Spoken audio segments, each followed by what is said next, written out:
Arabian Peninsula. It has a beautiful historic district, the city, famous for its markets, museums, forts and mosques. And of course the convention centre, Muscat Convention Centre, is the setting for this event. It never had a grand opening because of the pandemic, but it does do with these World Athletics Team Race Walking Championships. Well, this is day one of two. The second day tomorrow, 3 races on each day, and as ever, glorious sunshine pouring down on Oman. Let's have a look at the timetable of events on this first day. Well, 8 o'clock local time, 4 hours ahead of UK time, 3 hours ahead of Central European time. The women's under 20 10-kilometre race gets underway, the under 20 men after that, and then the 20 kilometres for senior women later this afternoon. And the weather, as ever, Mara, expected to be rather special. Yes, we can see there 21 degrees Celsius currently, but expecting a high later on of 27 to 28 degrees. Well, the athletes knew it would be warm. They've been training on the circuit for the last couple of days. It's a 1 kilometre long strip, so obviously a 2 kilometre loop with an out and back circuit. It's an anti-clockwise loop they will be negotiating, but uniquely it involves a pretty significant drop from one end to the other, around 25 metres. That is about 80 feet, bigger than ever negotiated before by any athletes at a previous edition of these championships, which began way back in 1961. Well, Oman, sitting on the Arabian Sea, is a rather glorious nation, about 900 kilometers from north to south, and the capital, Muscat, incorporates this strip of dual carriageway very close to the convention centre, which is a long sweeping curve that the athletes will be racing over. Very good quality road surface that they will be able to enjoy, but that gradient does make it a very, very special challenge. Mara, a unique challenge really for the athletes. Yes, as you said, the biggest incline ever in a championship event, and I've heard from a number of the athletes that they're expecting it to be technically quite difficult, especially going downhill. Well, they negotiate that turn at the top of the course and go through that common finish line. The 35 kilometres, as you can see, central screen has its own start, whereas the 10 and 20k start at the finish line. Athletes getting ready for this first event of the 6. It's the women's under 20 10k. 36 athletes from 21 countries taking part. The Australians expected to be very strong, although of course the outstanding favourites are the Chinese. In just about every race through these 2 days, the Chinese look dominant on paper and expected to produce the goods. They're very, very good technicians indeed. The Italians, of course, are strong in the walks, as are the Spanish, indeed the Mediterranean countries, Mara, really do enjoy their race walking. Absolutely, and race walking really is a global sport. We see, you know, teams from Central America, Europe, Asia now, China and Japan also very strong, so it really is a global discipline.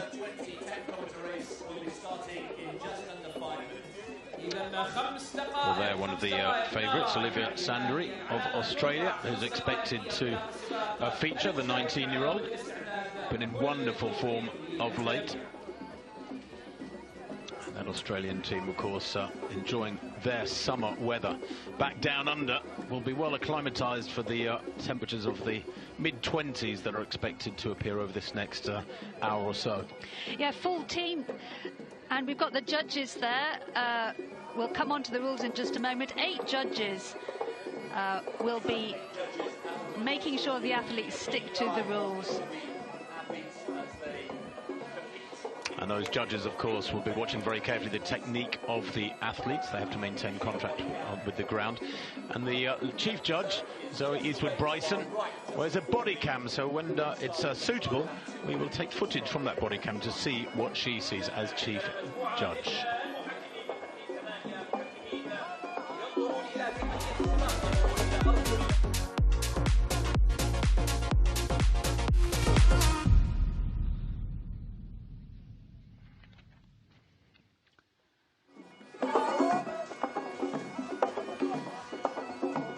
athletes ready to go on the start line. A large Ukrainian team was due to compete here in Muscat, the Omani capital, but only one athlete was able to come, and that athlete, 17-year-old Valeria Sholomitska, is in this first race, the women's under-20 10K. She was able to get here along with her coach because they were training in Turkey when the conflict broke out last week. They came straight to Muscat from Turkey.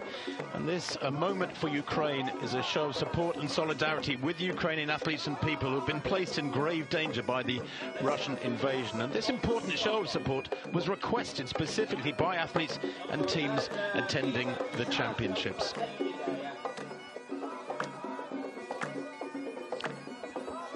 World Athletics President Sebastian Coe, himself a two-time Olympic champion, keen to show his support to write a picture. You can see him carrying a square of flowers in the blue and gold of Ukraine. A moment for Ukraine.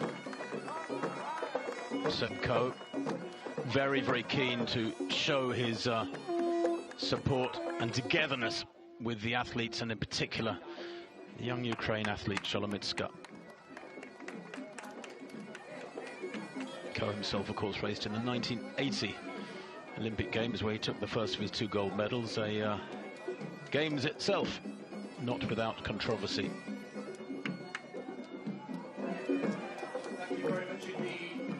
The athletes, though, now focused on the racing to come. Sholomitska, 17 years old, Mara, such a tender age and so much resting on her shoulders in a way. Absolutely, but she's one of the best athletes in this field. 4th at the World Under-20 Championships last year in the 10,000 metres there.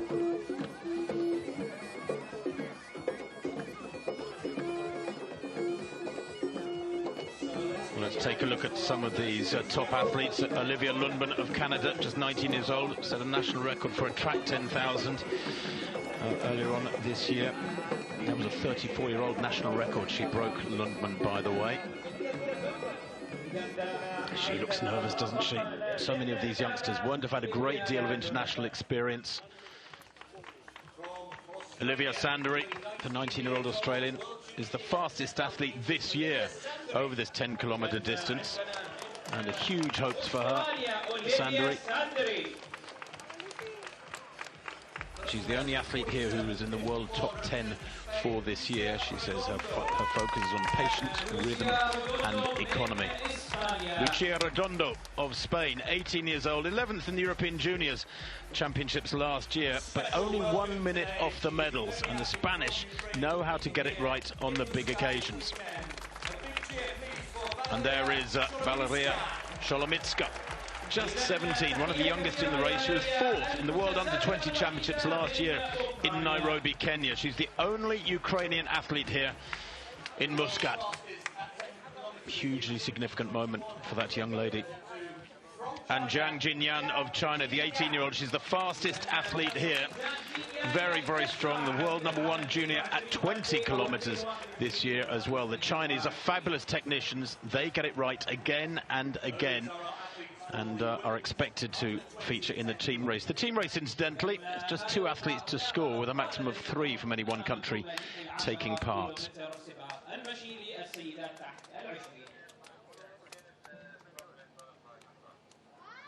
Okay. What's going through the minds of these young ladies as they wait to be brought under starters' orders?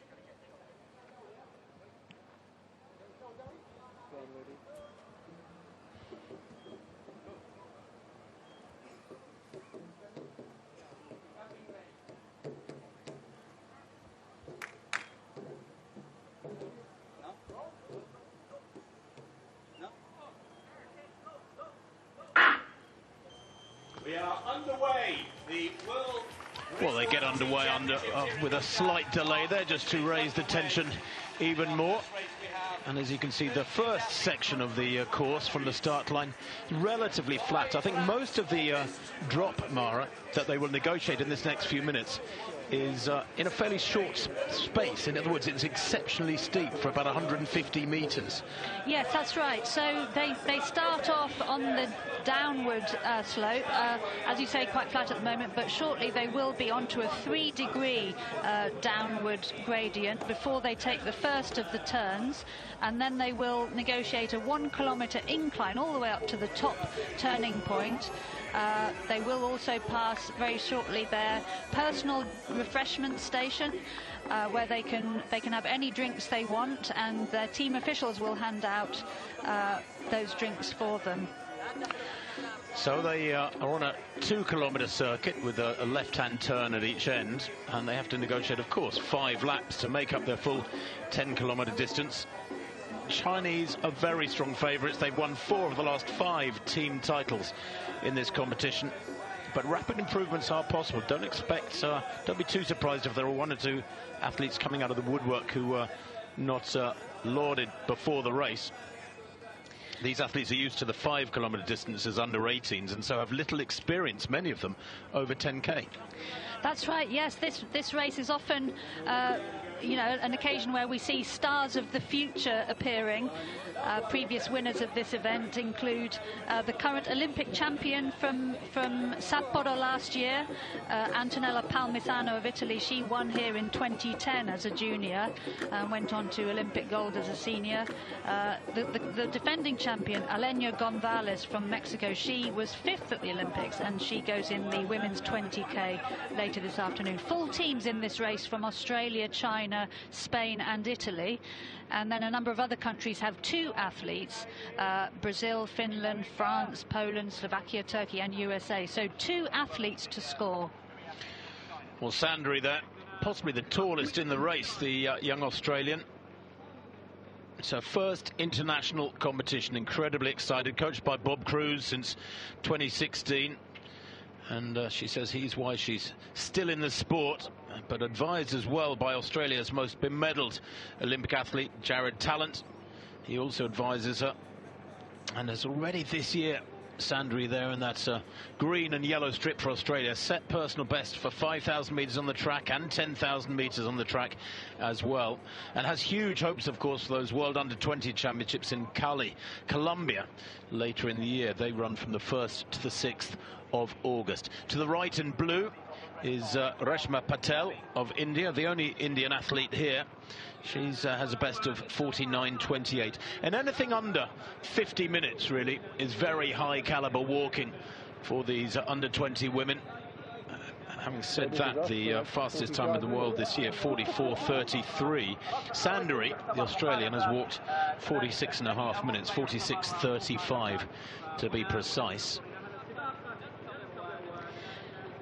And India, one of the up-and-coming nations in race walking, the silver medalist from the World Under-20s last year in the men's race, we will see shortly after this women's 10k. Just to recap on the rules, Tim, race walking has 1 rule which has 2 parts, which is as follows. Race walking is a progression of steps so taken that the walker makes contact with the ground, so that no visible to the human eye loss of contact occurs. The advancing leg must be straightened, i.e. not bent at the knee, from the moment of first contact with the ground until the vertical upright position. So essentially 2 infringements. One is loss of contact with the ground and the other is bent knee.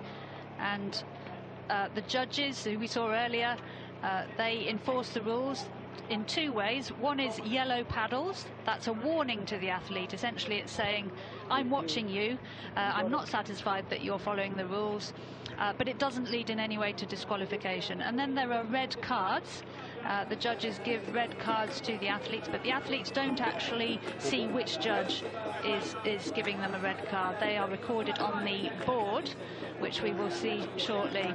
And with 3 red cards, they serve a penalty in the penalty zone, and if they get a 4th red card, then they will be disqualified. And for those who are unfamiliar with the race walking, just to put some of that rules that Mara was talking about into layman's terms, you can't walk, you have to maintain contact with the ground all the time. You can't walk Groucho Marx style, though, with sort of bent legs the whole way and lowered hips. You have to straighten the supporting leg, the knee muscle lock. Well, there's the splits at 1 kilometre.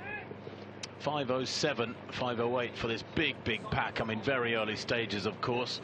Sandary of Australia laying her cards on the table very early on and making it pretty quick by pushing on at the front end, and everybody else trying to hang on to her coattails, so to speak, although the Chinese, I'm sure, are comfortable at this speed. Jinyang Jiang, the world's fastest junior at 10 kilometres last year, and the world's fastest this year at 20 kilometres. She's very strong, just 18 years old, the Chinese. But the profile of this circuit, and you can see there in the background the drop down to the turnaround, that gives you an idea of how they're gradually climbing on this section. It is quite intense. The uphill section they're negotiating at the moment, the uphill journey to the far end. And let's take a look at the profile of the course. They're walking with the wind behind them at the moment, we understand. There you can see from the start, left a picture, they're walking down towards the 750-metre point. And then at the moment, they've made the turn and they're heading quite an uphill. That's the 1 kilometre point they passed a couple of minutes ago. But you can see that is the steepest point of the uphill climb, between 750 and 500 metres towards the 2 kilometre point. 3% 3% incline is steeper than it sounds.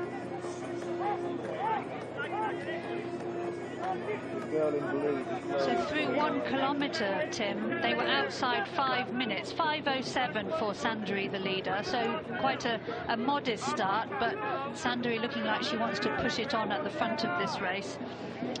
The world under-20 record, 41:57. So currently they're outside 50-minute pace for 10,000.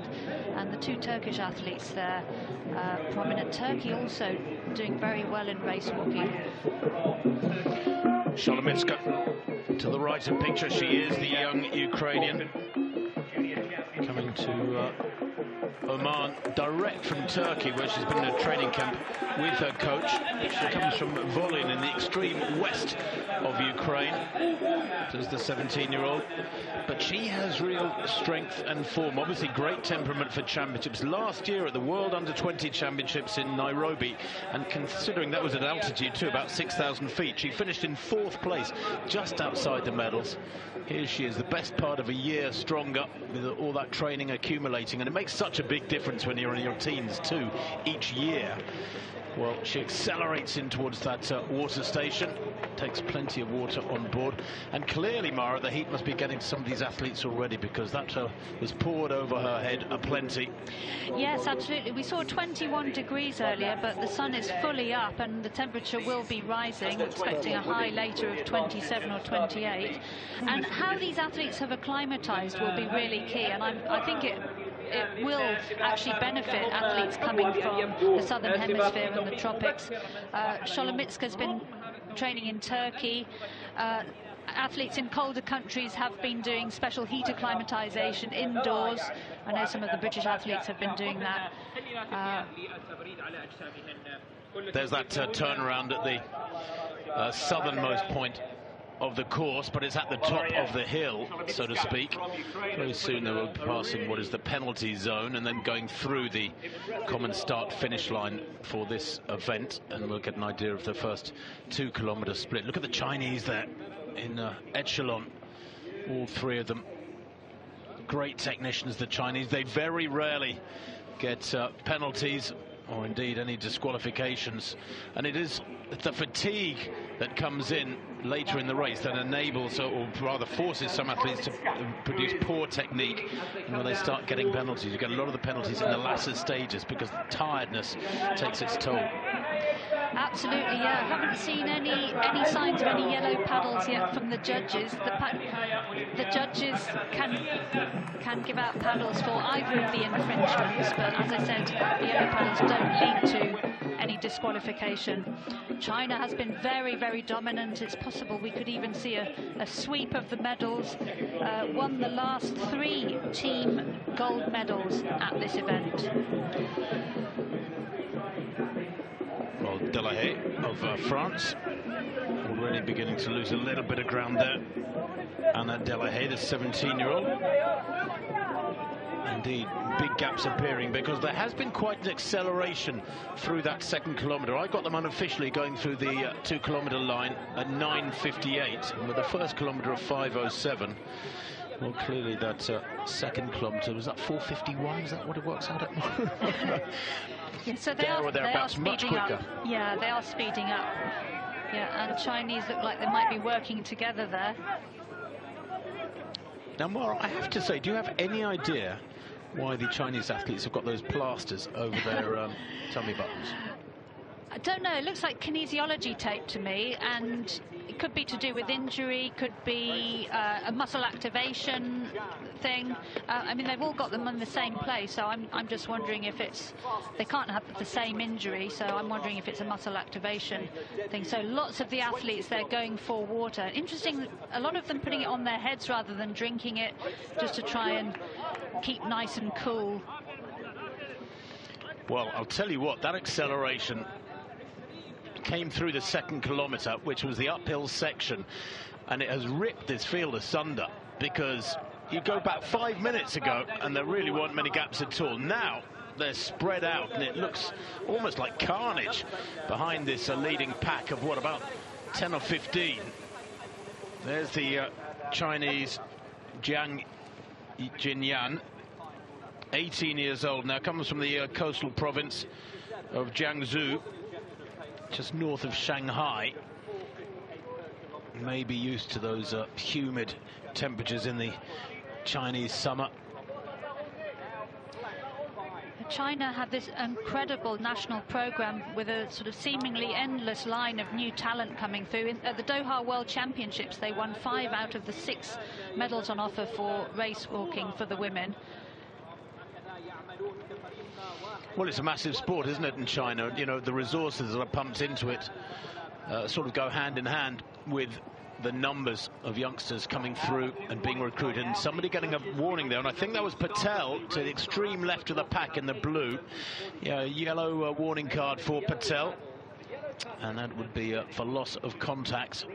Or it could be with the supporting leg not locking, but it's more likely to be a contact issue. Yep, currently on our computer, Tim, no red cards showing at present. So all the athletes so far doing pretty well with their adherence to the rules, but as the race progresses and as the speed increases towards the end of the race, that could well change.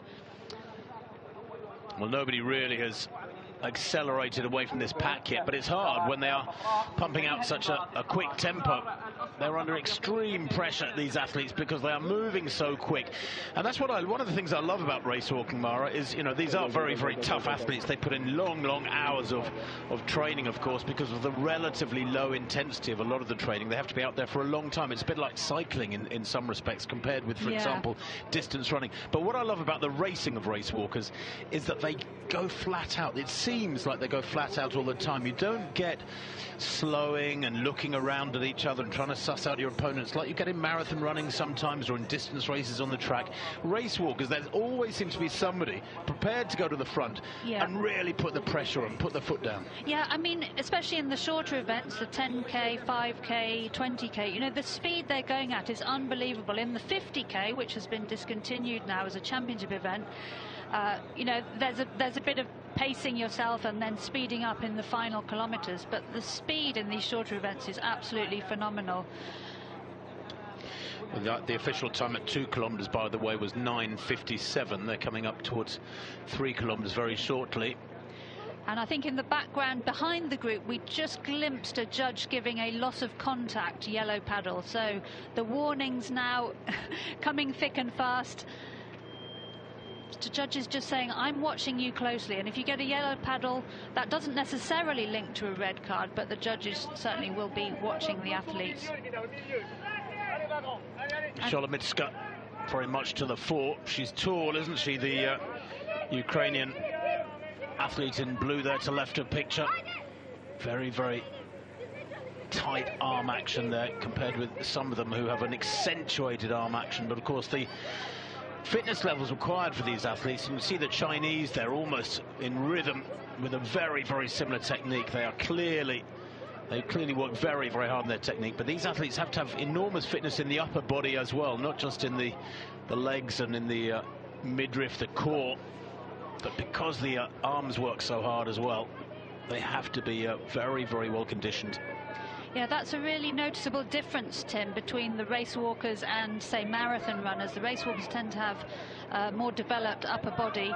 I'm just hearing from Jane Saville, one of the Australian race walking icons from the past, that she had a conversation with a Chinese official about the tape they have over their belly buttons there, which you can see on your screen, something to do with air passing through. So this is to make them more aerodynamic, apparently.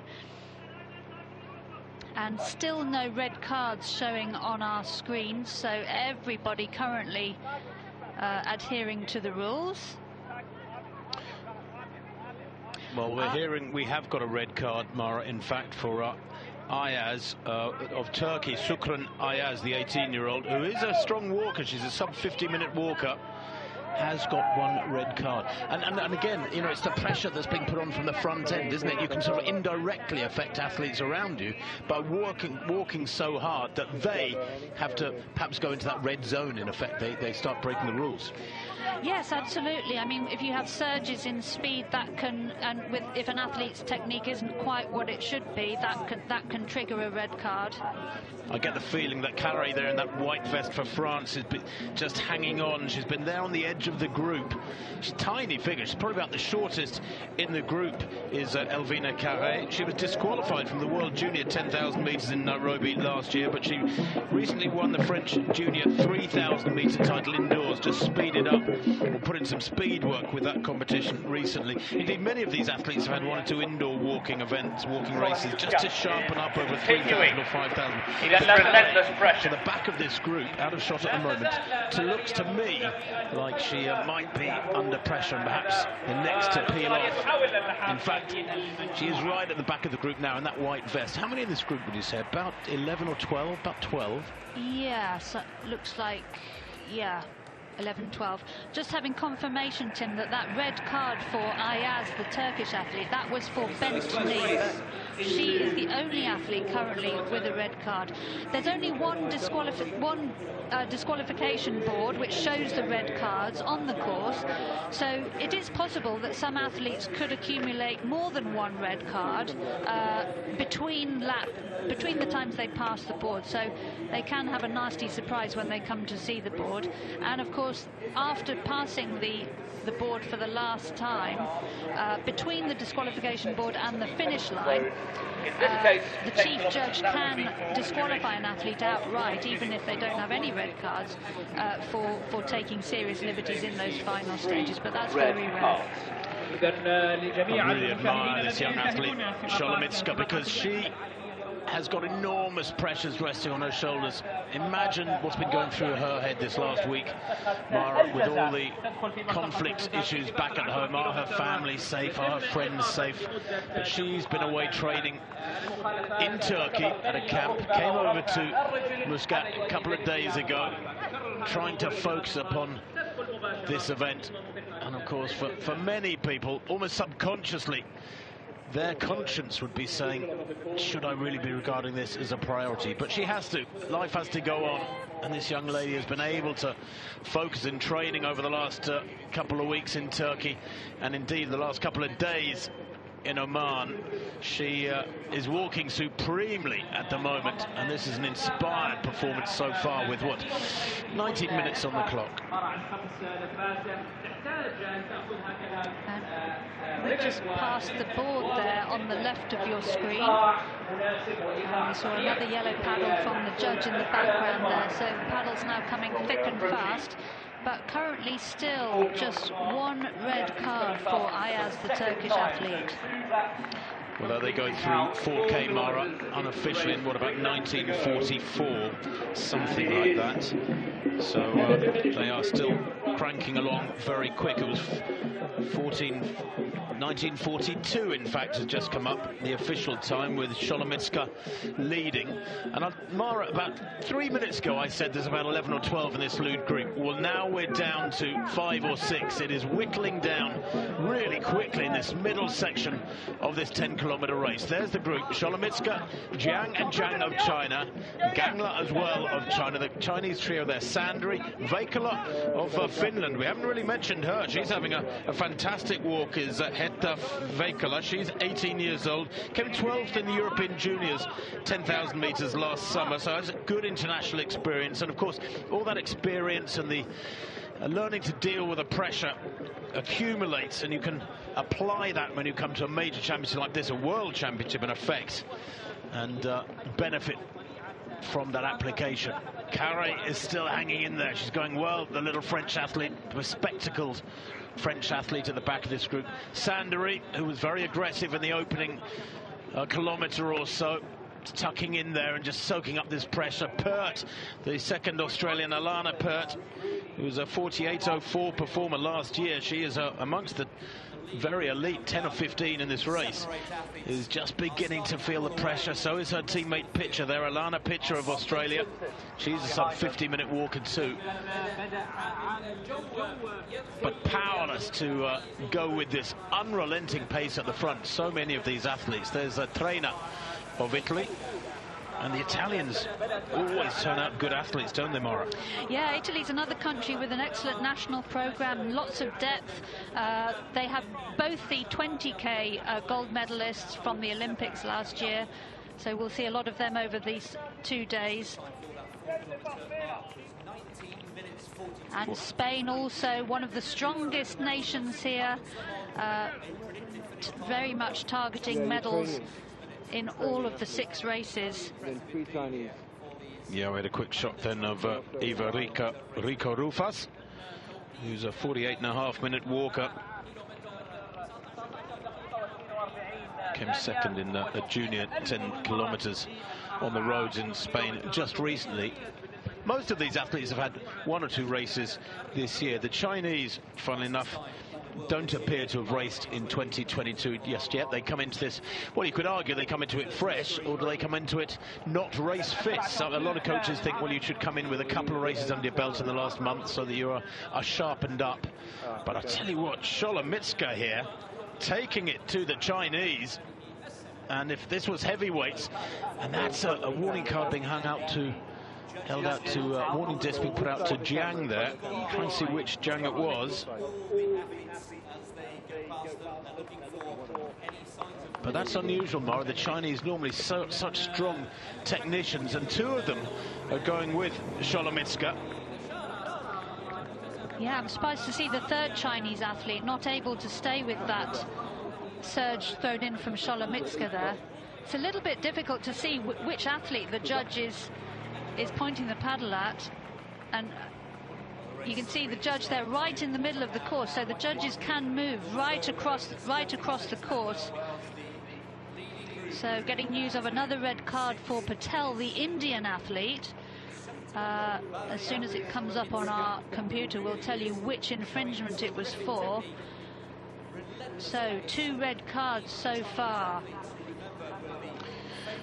I don't know how many people in Ukraine will be able to get these pictures, or will have a mind to get these pictures with what's going on there. But this from Solomitska, if they could be seeing it, is a massively inspirational performance so far.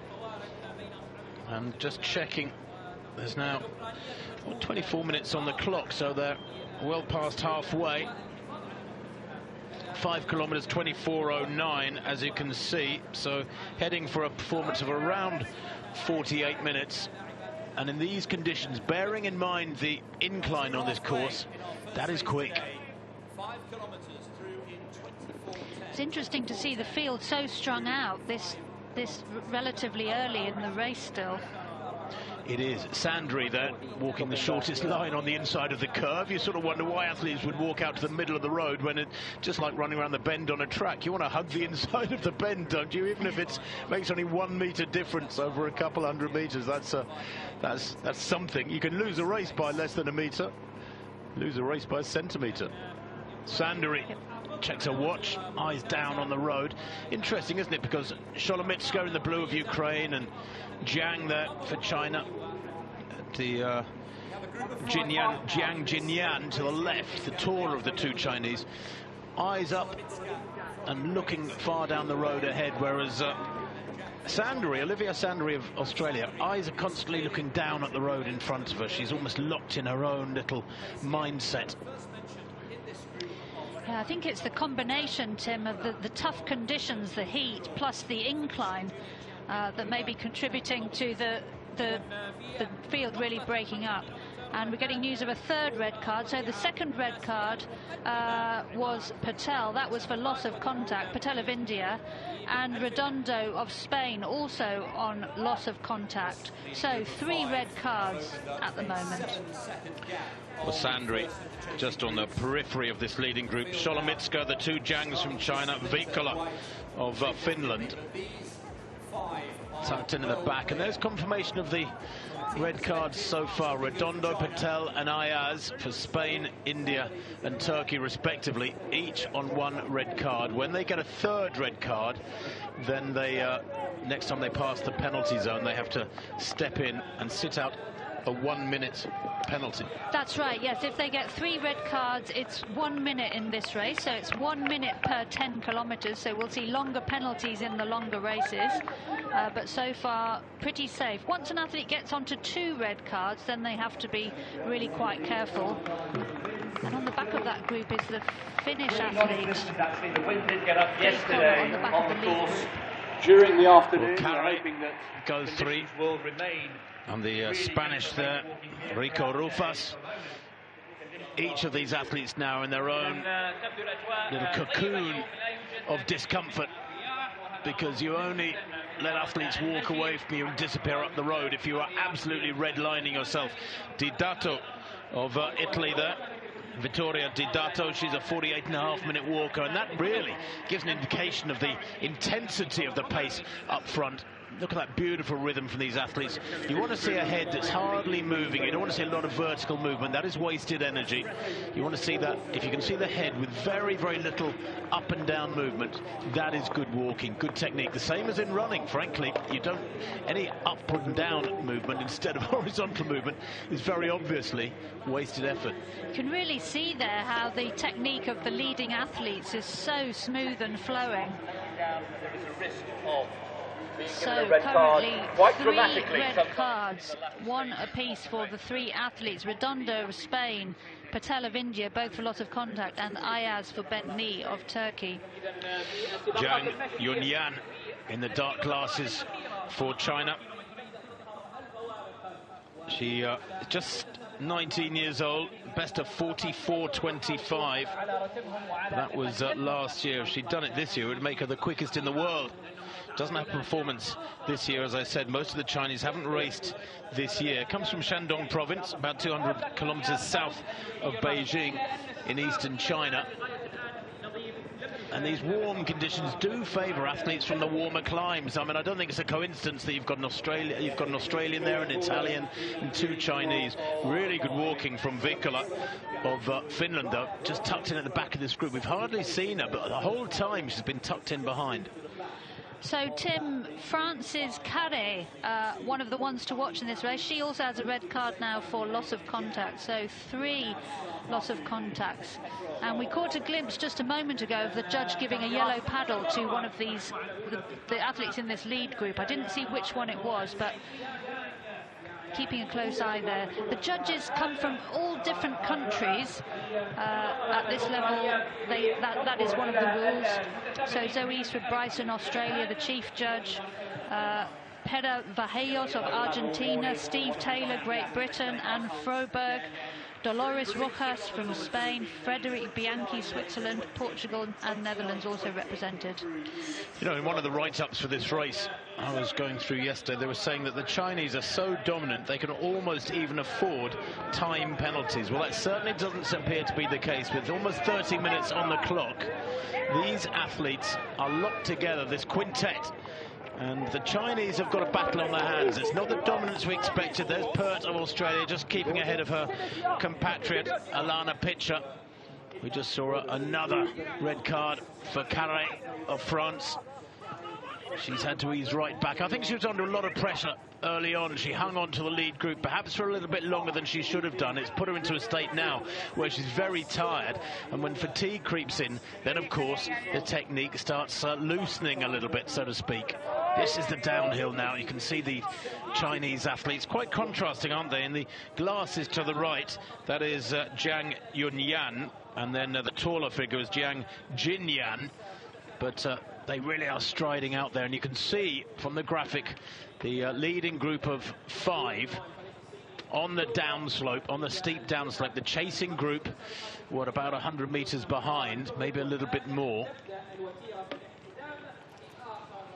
Drinks being shared there by the Chinese. That's interesting. A little bit of teamwork, Mara. Yeah, definitely a bit of teamwork going on, I think, between the Chinese athletes. Interesting to see such a wide variety of nations represented in this lead group, or regions, I should say, Oceania, Europe and Asia. And 2 yellow paddles there from that judge. So pressure starting to tell in this lead group.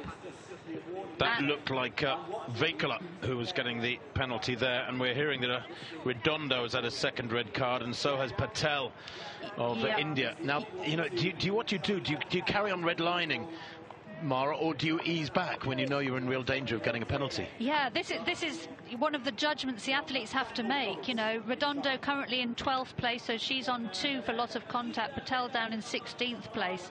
Yeah, it's a difficult one. You know, do you ease back and focus on your technique, or press on? Well, these athletes now in single file and hugging the inside of that curb. It's funny, isn't it, how you grab every little advantage you can when you're under pressure. You can't afford to be extravagant. Yeah, especially into the closing stages, Tim. Let's say one athlete is on no red cards and a rival is on 2. That's where it really counts. Well, you can see from that graphic, Redondo and Patel are in real danger of being sent to the what some people would call the sin bin, the penalty zone. If they get a 3rd red card, then the next time they pass the penalty zone, they'd have to go into it. Lundman, Carré, Devoldova of the Czech Republic and Ayaz of Turkey, all on 1 red card. So the judges out there doing sterling work, watching very carefully for the technique of these athletes. And it is by the judgment of the eyes from the judges that the decisions are made. Slowing down filming or footage is not admissible. It has to be done from the visual judgment of the judges on the circuit. The Chinese now just beginning to wrestle control at the front of this, and if anything, Sandari at the back, I think it's about the first time she's been right at the back of the quintet. Now, is she hanging on? Hard to tell. Or is she actually feeling comfortable and just sitting in there for the ride and building psychologically for a big finish over the final circuit? 33 minutes on the clock. They went through 5K, remember, in 24:09. It'll be fascinating to compare the 2 halves of the race. But you just get the feeling now, Mara, that the Chinese are in control. It's almost, I haven't seen them talking to each other. I don't think there has been any discussion or conversation. But you just get the impression they're almost psychically working with each other, making the decisions together and turning the screw. Yeah, they do look very comfortable, don't they? Sandari, of all the athletes on the start list, has the world-leading time, but the Chinese athletes really looking very in control here. Sorry, go on. And Veikala, the Finn, hanging in there.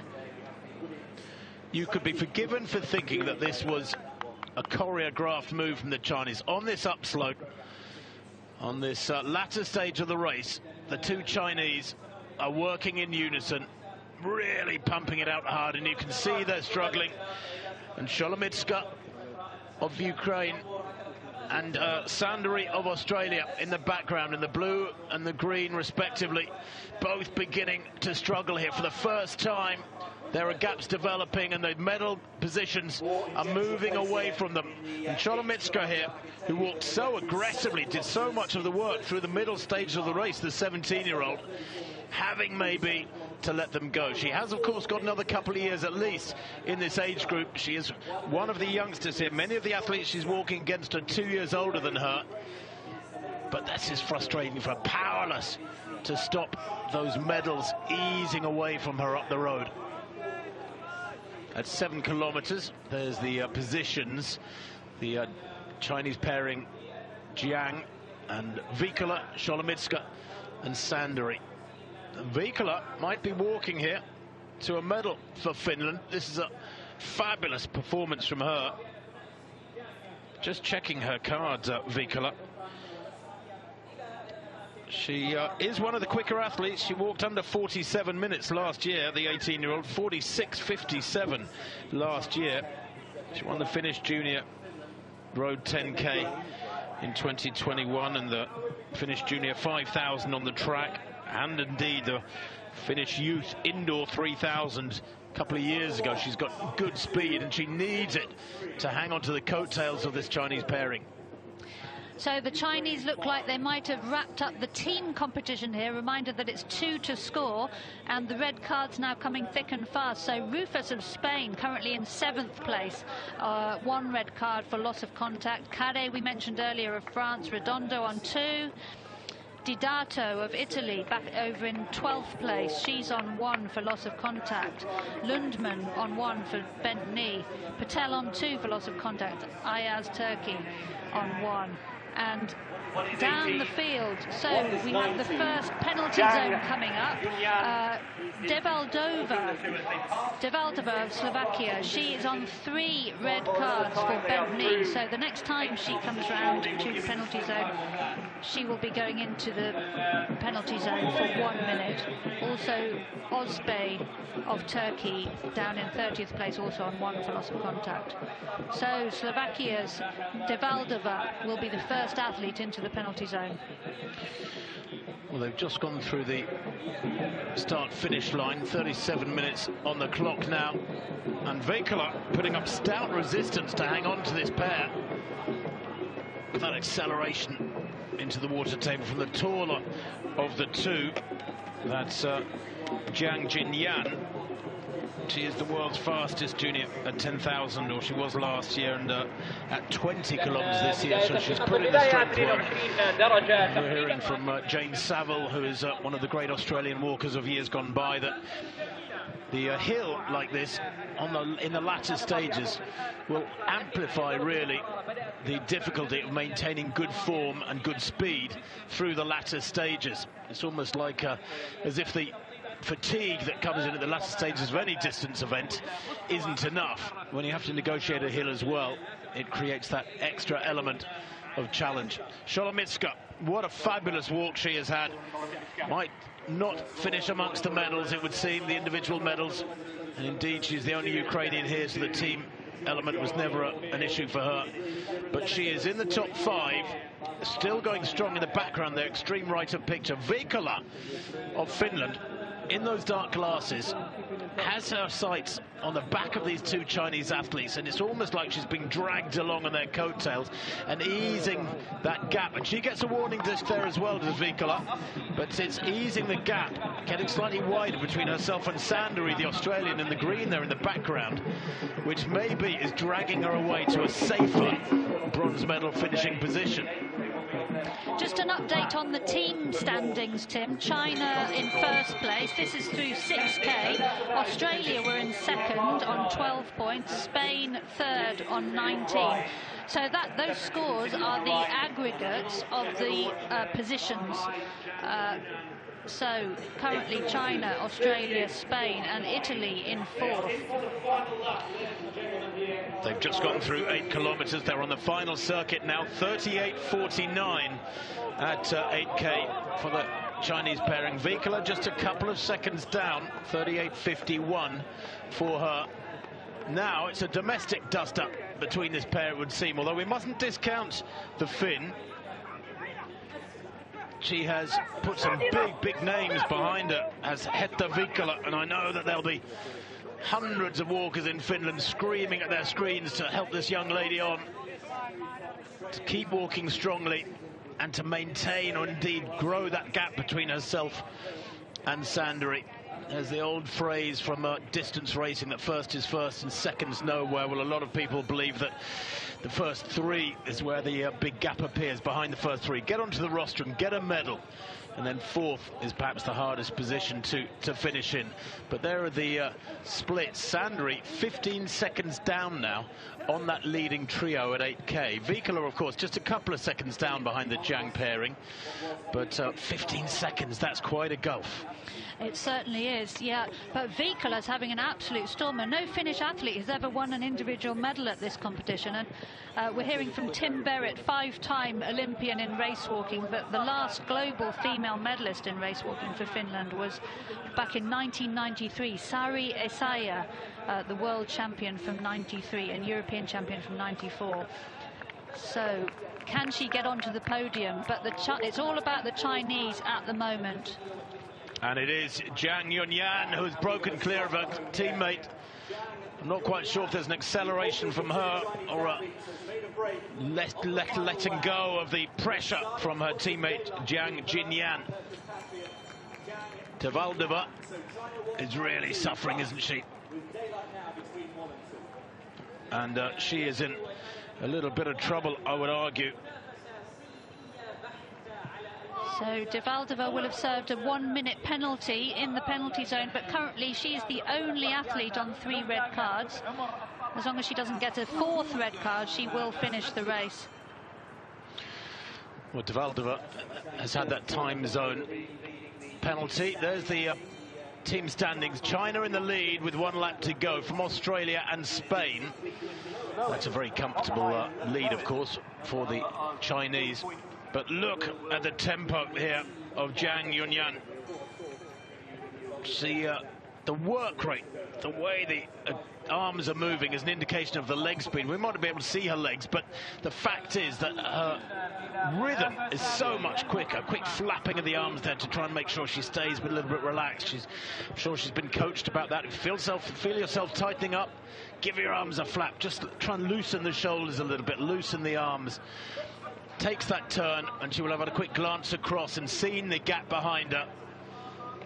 But the way, Mara, she has changed gear in the last couple of minutes and eased away from her teammate. And don't forget, her teammate Jiang Jinyan is the fastest in the world this year at 20 kilometers. And Vikala has moved past Jiang Jinyan into second place. Silver medal position at the moment for the Finns.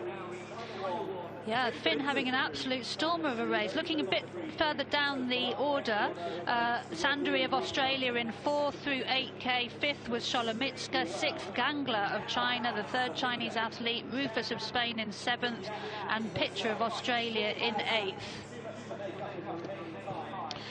Well, there's an indication of the pace from Yunyan Jiang, or Jiang Yunyan as it should be said. 4:51 per kilometre to get to 8K in 48.31. Her personal best pace is 4:26 per kilometre. So I suppose when you think that she was able to accelerate by some 25 seconds per kilometre, she had that in reserve, then it would explain why she's been able to almost literally change gear into a different mode. And that's Devaldova, I think, being disqualified. Another red card for her, Mara. It would be a 4th red card. Yeah, let's just double check that.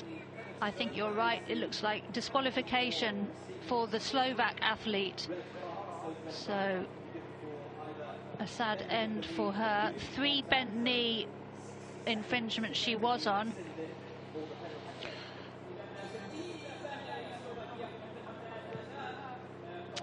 And we're just hearing that the Indian athlete Patel in 17th place, she also has now got a 3rd red card, so she also will be going into the penalty zone. And the red cards now coming thick and fast.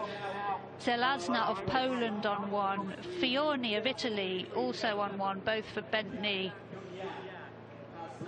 Well, the Chinese here surely heading for individual gold. They've won 4 of the last 5 team titles, and with 2 in the top 3 here in Muscat, it looks like they're heading for 5 out of the last 6 team titles. But Veikkola of Finland here, putting in the walk of her life, the 18-year-old. I don't know if she's heading for a personal best time, maybe not, but you can see her current pace, 4:51 per kilometre. She's not far behind the race leader, Zhang Yunyan, in the dark glasses, but this bespectacled Finn is putting pressure on an athlete who on paper behind her is significantly quicker. Veikkola's lifetime best, 46:57, almost 47 minutes. And Zhang Jinyan behind her has a personal best of 43:20 from last year. On paper, the athlete behind her is some 4 minutes and more quicker. This, though, is the leader.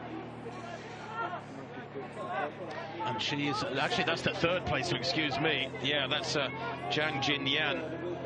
Fastest in the world last year at 10 kilometres on the road. That is going to be a battle royal, Mara, in the last few hundred metres for the silver. She's really working hard to catch the Finn there, and we've just heard that Romero of Colombia is on 3 red cards down in.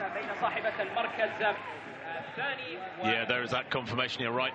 Of course, Mara, Romero, Patel, Devaldova, all on 3 red cards. Redondo, Rico, Rufas, the Spanish pairing, really pushing it hard to go to the point where they've got 2 red cards each. And then quite a few other athletes with 1 red card. But look at the tempo here of Zhang Yunyan. And she's been pumping this out for more than 3/4 of an hour now. And she's pulling further away, slowly but surely. And I think her compatriot, Zhang Jinyan, I should say, has moved back into 2nd place. Veikkola, I think, has had to let go, and she's back in 3rd place. So it could be a 1-2 here for the Chinese, taking on plenty of liquids. You can almost see and smell victory here. In the latter stages of a marathon like this, under real pressure, did you have any sort of mental sort of process you take yourself through to try and cope with the pain? Absolutely. I used to set myself short-term goals, so I'd say, right, just get to that lamppost, get to that traffic light, get to that mile marker. You've just got to keep your concentration. Yeah. So confirmation of the team standings through 9K. China in the lead, followed by Australia, then Spain, then Italy. But the Spanish, 2 athletes on 2 red cards. So can Spain hang on to that bronze medal position? Well, she's beginning to suffer now, isn't she? Zhang Yunyan, at the age of 19 and 17 days, heading to the biggest win of her career, surely. But there was pain etched across her face just now. The dark glasses always conceal some emotion. They always say, don't they, that the eyes are the window to the soul. But Zhang Yunyan grimacing as she comes into this last few hundred metres. Into the finishing straight now. It's 43:11 at 9K. She comes towards the tape. This is yet another gold for China. It's been a truly dominant final lap from the Chinese there. 47:48 unofficial winning time. 23:40 for that second 5-kilometre segment, as against an opener of 24:09. Very quick indeed. China do take 1-2 with Zhang Jinyan taking 2nd place. And a brilliant bronze for Hetta Veikkola of Finland. She cannot believe it. Look at that. Her face has remained unemotional and fixed in focus and concentration for the last 48 minutes. But she crosses the line. And that is the biggest smile of the day we've seen so far. A fabulous bronze for Finland. 48:11. I must say, Tim, they're impressive times in these conditions with the incline and the heat. So China wrap it up with a 1-2. Don't they just, yes, and that winning margin too. What, some 15 seconds for Zhang Yunyan over her namesake Zhang Jinyan. Sholomitska finishes in 4th place. And brilliant walking from Sandari Olivia Sandry there, taking 5th place, walking herself almost to a standstill. But the Chinese, they look to have recovered incredibly quickly. Yeah. Festooned with their national flag, of course. Yeah, and the best possible team score. Just 3 points for the Chinese athletes. Well, just looking at the time there of Vikala, 48.11 for that bronze medal. She has walked just over a minute quicker than that, but in clearly much better conditions. That was last year. There's another of the Chinese, the 3rd Chinese finishing. And that is Gangla Meiduo, who finished in 6th place. And Lucia Redondo of Spain in 7th. Pitcher, good walk from Pitcher. She's come through really well in the second half, the number 2 Australian.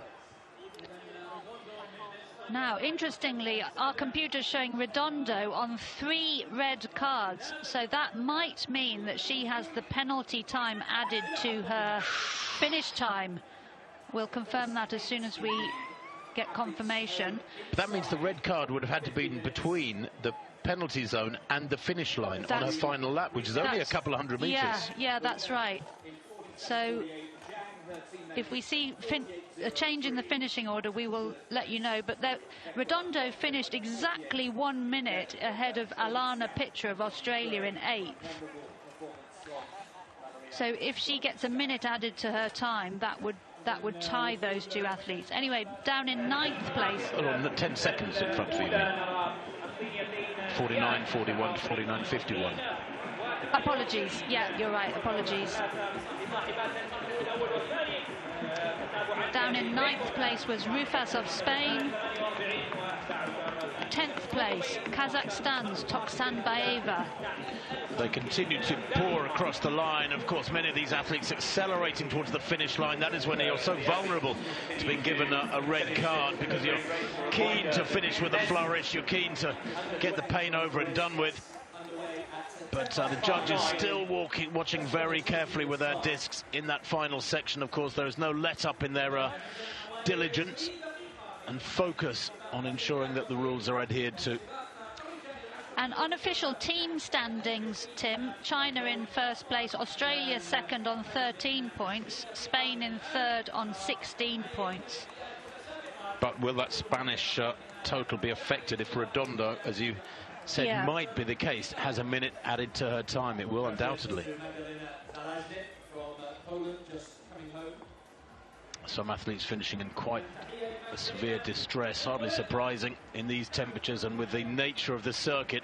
And in any case, whatever the conditions were, they would have given 100% as they get to the finish line. So I think those towels and ice bags we've seen going on to 1 or 2 necks would have been needed, almost whatever the conditions.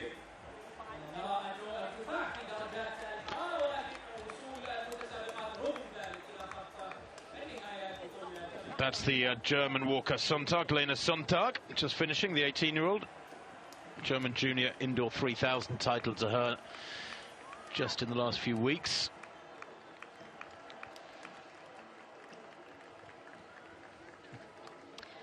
Well, some of the back markers now coming through. Here's Patel, who had to sit out a time penalty, I think, earlier in the race. Actually, about 20 minutes ago, quite some time ago, I think Patel had to sit out that time penalty, and that knocks you back a long way, of course.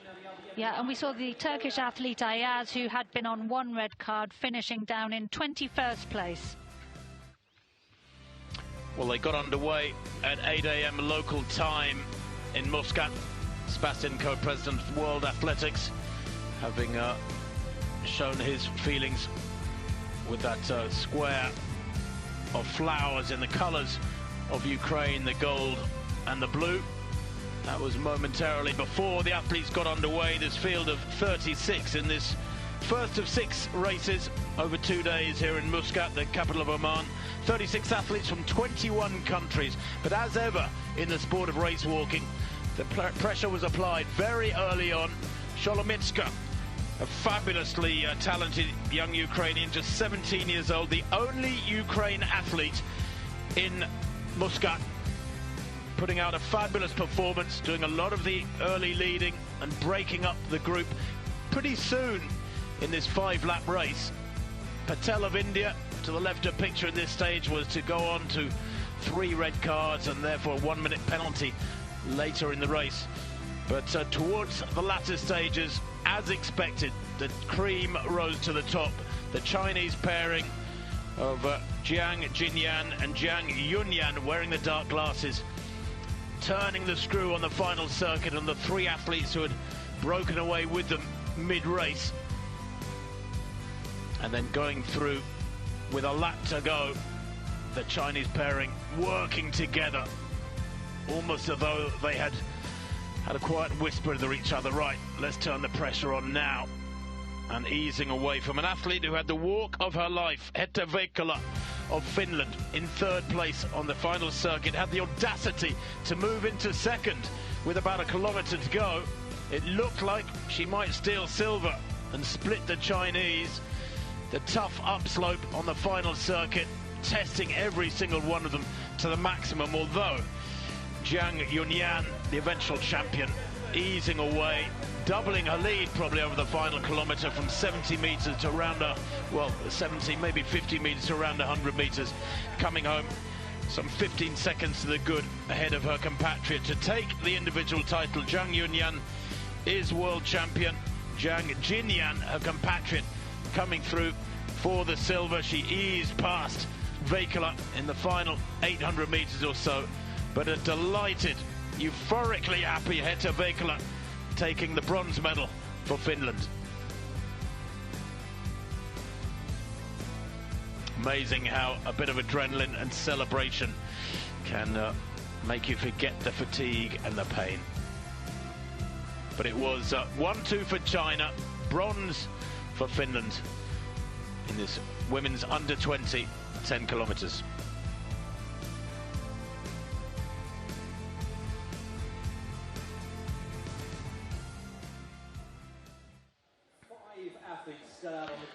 Well, 1 or 2 of the back markers still moving through Mara, but that was fabulous racing to kick off the 2 days here in Muscat. Absolutely, and we need to look out for those 2 Chinese and Finnish athletes in the years to come. I think they'll be making their mark in the senior championships. They certainly will. Sorana Tutu there of Romania just crosses the line in the white hat, and her time, well, down there around 56.5 minutes. Remember the winning time from Jiang Yunyan, 47.48. Very, very quick on this circuit and in these weather conditions, with the temperature gradually climbing from the 21-22 at the time of the start. It will continue to climb through the day. The men's under-20 race is next. That's due off in about 10 or 12 minutes time. But Mara, there's nothing you can do about somebody who goes out and just works hard the whole race in race walking. It's a very honest discipline, and there is no tactic for somebody who pushes hard from the gun. Yeah, I mean, in a race like 10K, you know, that's what you've got to do. You've really got to go out hard, and of course the faster you go, the more difficult it is to keep your technique. And we saw with the Chinese athletes, not a single red card for either of them. Same for the Finnish athlete. We saw Angelica Harris there of the USA just crossing the line. Just 16 years old, Harris. She's a 53-minute walker, but she's finished there in about 57.5 minutes. A very tough day at the races for her. Her compatriot Heather Durrant also in the field. There are the medalists, though. The Chinese pairing, Yunyan Jiang and Jinyang Jian, taking 1-2. Veikkola, that bronze medal, 48.11, just, some 8 seconds down behind the second of the Jiangs. Solomitska, perhaps the performance of the day, when you bear in mind all the pressures that young lady has had on her shoulders. A quite fabulous 4th place for the Ukrainian. And Sandri of Australia, well, she's disappointed nobody today. A brilliant 5th place from her, well inside 50 minutes. Indeed, the top 8 there inside 50 minutes. The Australians, well, of course, it's their summer down under. They've had that advantage, Mara, of perhaps being acclimatised a bit better than many Europeans. Yeah, certainly. Brent Balance, their head coach, was saying, you know, it's the middle of summer there, so perhaps to their advantage coming to a hot venue for a competition like this. Lundman of Canada on 51.13 there. She making her 10-kilometer road debut. We have no form from her, but she has walked high 48s on the track for 10,000 meters. She might be regarding that particular race as a bit of a baptism of fire. Young Olivia Lundman, the 19-year-old Canadian. Nell of South Africa, 54 minutes. These athletes, many of them walking to their limit, of course, but perhaps some of them disappointed with their performances in this occasion. Seistorp, the other Finn there, finishing Ellen Seistorp. She's a 51-minute athlete at her best. There she's walked 57.5, 6 minutes outside her best. Shows how tough the conditions were. And De Valdeva of Slovakia there, we thought she'd been disqualified, but actually she wasn't. She did finish. Well, we can take a look at the team results now. You can see the flags and the trees blowing gently. The breeze coming from the north off the ocean was in the athletes' faces in the downhill, but behind them in the uphill, that made it doubly hard. There it is, China, the team champions. That's their 5th out of the last 6 team titles. 3 points for China. Australia 13, and a close battle taking the silver from Spain's bronze, with Italy, France and Finland finishing the places just outside the medals. Actually, Mara, quite a big gap there between Spain in the bronze medal position and Italy in 4th. Yeah.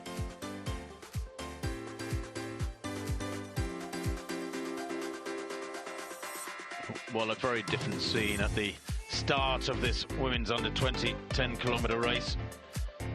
The athletes from 21 nations setting off. They knew it'd be tough, but it's what they trained for.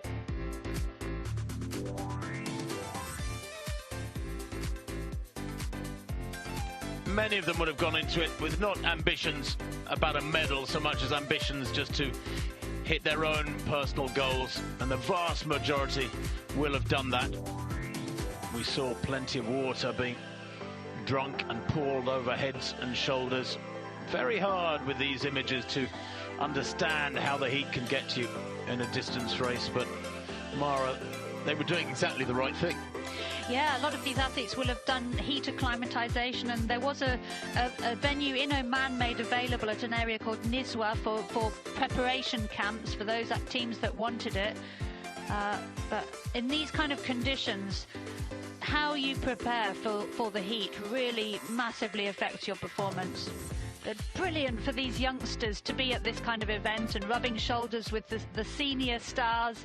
Of course, this is a race walking only event, so the entire race walking community are here. And I spoke to Jane Saville from Australia a couple of weeks ago. She said her very first race at this race walking team championships was as a junior, and it was such a fantastic development opportunity for her. Well, the men's under-20 athletes will be warming up now for their race, which is due underway in about 6 or 7 minutes at 10 past the hour.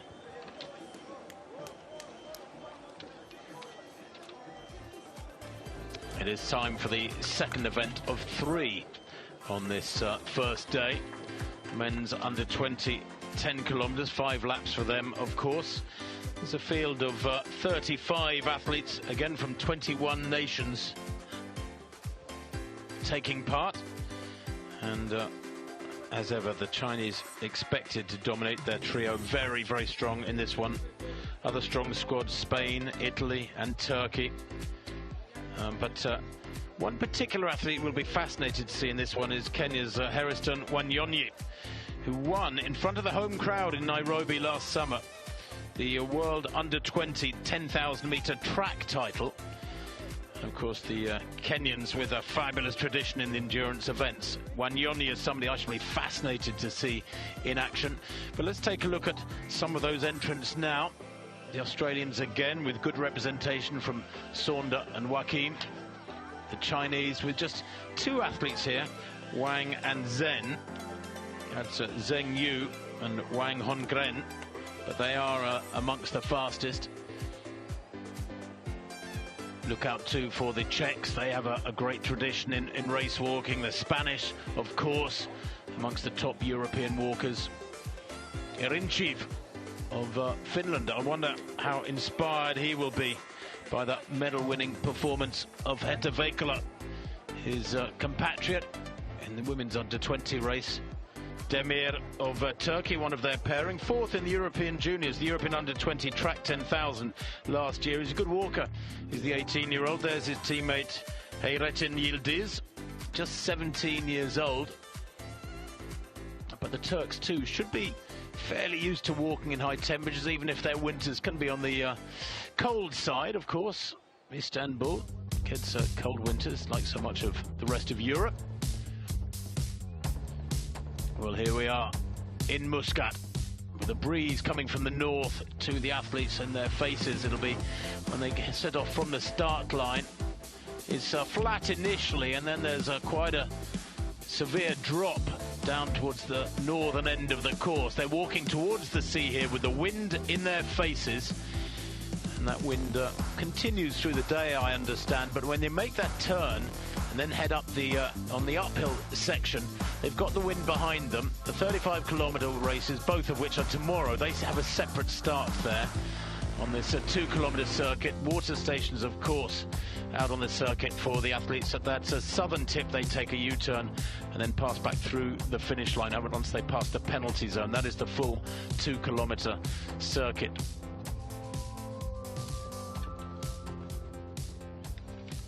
So, only two to score, of course, in this race, as in the women's discipline. Wanyonyi will be an athlete we shall watch with great interest. Just a couple of minutes to go.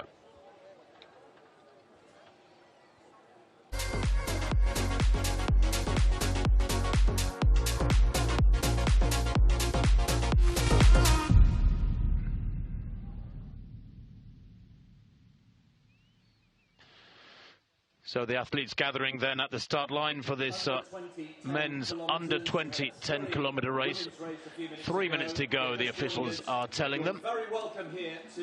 And Mara, the Chinese, will have been inspired, of course, by that 1-2 in their women's under-20 race. But I wonder if we will get an upset or a surprise medalist as we had in that women's event. Yes, absolutely. 2 Chinese entered in this men's race.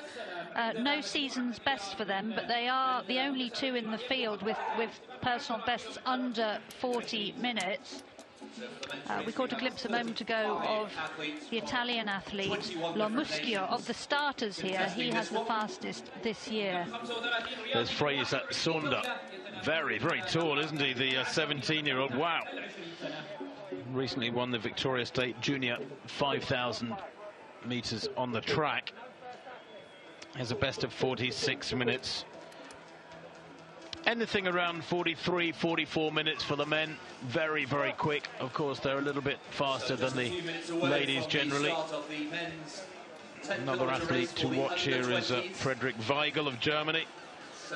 There he is with that black scarf around his neck. Now his dad, his father, Ronald Weigel, was a very famous walker for East Germany back in the 80s and early 90s. In fact, he was a walker who took Olympic medals across the breakdown of the Berlin Wall back in 1989. Frederick Weigel, rather, just 16. His father was a 3-time Olympic medalist. So Muschio of Italy, good recent form for the Italian, just 18 years old. The Italians, of course, a huge walking nation in Europe, big resources put into their walking squads. Amit Khatri of India, well, he was second in the world under-20 10,000 meters on the track last year in Nairobi, behind Hayrettin Wanyonyi of Kenya. That was a bit of a surprise. The 18-year-old who was forced to train hard as a youngster by his father. More of him later. There is Wang Hongren of China. Fastest in the field, actually, is Wang. Long and lean, isn't he? Not the traditional Chinese build, but he looks confident, smiling at the camera. They're very excited. He's a 49 walker. Indeed, once you're getting down below 40 minutes, you are in the supreme elite, the top 4 or 5 in the world. And there is the man who shocked so many last year, Hairiston Wanyonyi of Kenya. Former 10,000 metre runner, felt he wasn't fast enough. Well, they get underway, the opposite of the women's race where there was a long delay before the gun went. In this one, bang, they're gone. Hardly any warning whatsoever, but they're underway. And the Omani athlete towards the back is one of a trio in this race. All relatively inexperienced, but they are accumulating experience from here on. There is a very honest acknowledgement from the Omani Federation that their walkers will not feature in the battle for medals at these championships. They're all relative newcomers to the sport, but you've got to start somewhere. Absolutely, and Oman doing lots of work to host these big sporting occasions, and also to encourage sport amongst the recreational athletes and the population more generally. So full teams in all of the men's events from the host nation Oman today and tomorrow. Spain have a full team along with Italy and Oman, and then other teams with 2 athletes. Again, it's 2 to score. Australia, Brazil, China, Colombia, Czech Republic, Peru, Slovakia and Turkey. So the rivalry between Wanyonyi and Amit Khatri of India resumes after last year's Under-20 World Championships. Well, we're looking here at Jaromir Moravec of the Czech Republic. He's a 42.5-minute walker. The 2 Chinese athletes, by the way, are the only ones in this entire field to have broken 40 minutes on the road. That's what separates them from the rest. But since this event was inaugurated in 2004, China have won 4 of the 8 gold medals, including each of the last 3 editions. So I wonder if they can do what their young women did just a few minutes ago and take gold in this race as well. There is Bester of South Africa. And China are the defending team gold medalists from 2018 when it was held in Taipei in China. Japan was second, Australia third on that occasion. Well, Moravec here has blasted away. I mean, we've got 2 minutes on the clock, and he's got about a 20 or 30 metre lead on the pack. Christian Bester of South Africa, just 17 years old in those long black socks. Back in second place, won the Cape Town Junior 10K, road 10K just recently. He has a best of 46.25. And we had a yellow paddle already there for loss of contact. I think that was for Bester, the South African athlete. So just 2 minutes in and we have a yellow paddle. And Weigel there, the German athlete, diminutive figure. Coach Ron Weigel, his father, also coached many of the Australian athletes in the late 90s and early 2000s. Well, Moravec has a best of 42.27. That was last year. He hasn't had a 10K walk this year yet. He did recently win the Czech Junior Indoor 5,000 metres and actually holds the Czech Youth 5,000 record with 21.46 from last year. So he does have good speed. Does he have the stamina to outlast the majority of this field? He has taken off here, presumably under coach's orders, Mara. I don't think this is a rush of blood to the head. Like a bat out of hell. Yeah, I love it when athletes do this. They're just fearless and, you know, go do their own race, and good on them. I mean, it's tough conditions that we'll wait and see if he can maintain this lead, but good on him for taking the bull by the horns. Personal best of 42.27, so he's, you know, this isn't crazy. Just a reminder of the rules if you're just joining us. 2 basic rules in race walking. The walkers have to maintain contact with the ground so that no visible to the human eye loss of contact occurs, and also the advancing leg must be straightened, so not bent at the knee, from the moment of first contact with the ground until the vertical upright position. And we saw a moment ago the yellow paddle. That's really just a warning from the judges that they're watching and they're not satisfied that the athletes are following the rules, but doesn't lead in any way to disqualification. The red cards do, and 3 red cards means a penalty of 1 minute in the penalty zone. A 4th red card means disqualification.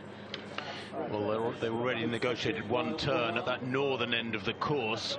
They've enjoyed some downhill. Now they're on the uphill section, heading inland in effect, with the sea behind them, and the wind should be on their backs, which makes it tough. But Bester, of course, a Southern Hemisphere athlete, should be pretty well acclimatized.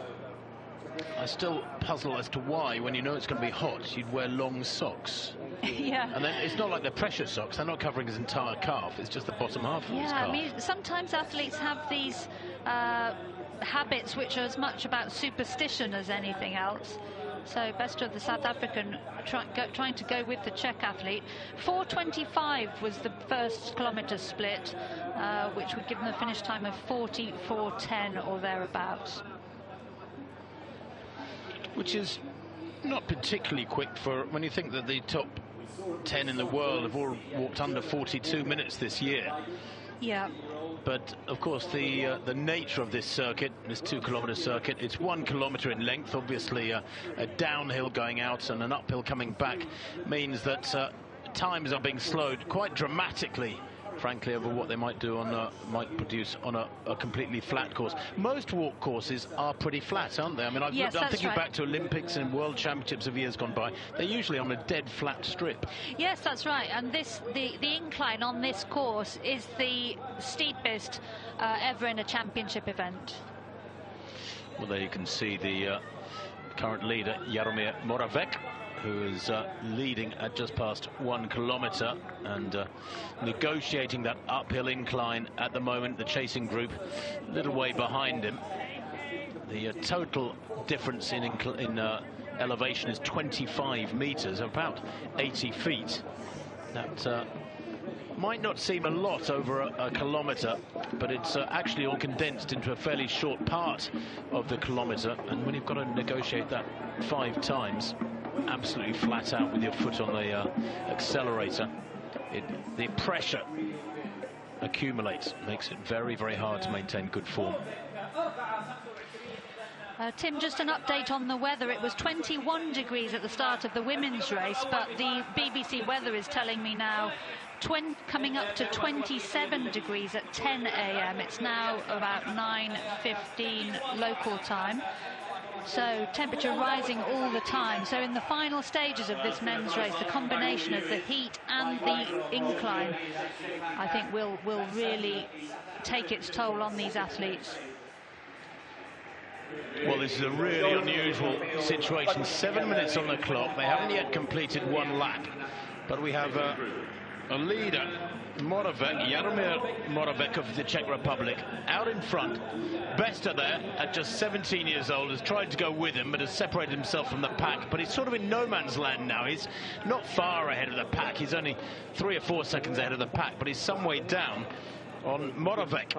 I cannot believe that Moravec will be able to maintain the tempo that has carried him clear so quickly. And actually, he built up that gap, Mara, in the first 2 or 3 minutes. I mean, he really set off like a scared rabbit when the gun went. Yeah, it's really interesting. I mean, if you're an athlete who doesn't like to be in a big group like this, it's perhaps a good tactic. And maybe he's just super confident of his form. And, you know, it's sometimes the rest of the field will let an athlete go, and they just manage to maintain the gap all the way to the finish. So, but Bester now seems to have been caught by the rest of the group. It's almost like in cycling, isn't it, when you get a breakaway in the middle stages of a big Tour de France leg, let's say, or a stage, and you think, well, it's miles clear, he's not going to get caught. But when the group gets their mindset and starts closing the gap, it always shocks me how quickly that gap can close between a chasing pack in cycling and a leader. And I suspect the same might be the case here. When the big names back in that pack put their mind to it, they could close pretty quickly. Yeah, although it looks like he's increased that gap. Interestingly, this is exactly what happened in the men's 50k at the Olympics last year. The Polish athlete Tomala took off relatively early and maintained his gap all the way to the finish. So the Czech athlete Moravec, so through 2k in 9:08, 4:25 he did for the first split. So slowed down a little bit, but that is because he was on the uphill for that second kilometre.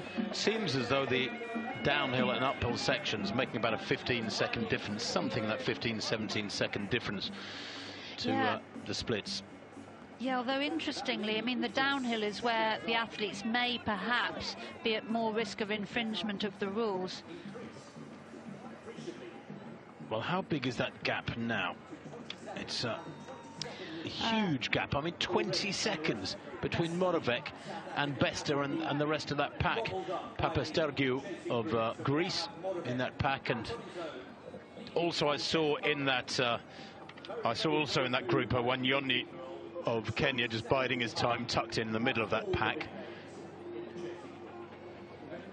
Well, that's a graphic. The space between the names Moravec and the chasing group is 20 seconds, but also the clever people behind the scenes making those graphics for us are making sure that the gap between the names reflects to a degree the size of the gap between the athletes actually out on the road. And on the left of your screen there, we could see that's the general drinks table. The athletes also have their own special drinks, their personal refreshments, and they can put anything they want in there. And those tables are manned by team officials who hand the drinks to them. But very early in the race, a lot of the athletes, as we saw in the women's race, putting water on their heads. We just caught a glimpse of Wanyonyi there at the back of that lead pack. Just looking at the splits at 2 kilometres, Mara, there's 29 athletes in that chasing pack. Actually 28, because we have to discount Moravec. 28 athletes in that chasing pack. He has thrown down the gauntlet here at the face of the entire field, the best walkers in the world, and said, tell you what, try and match me.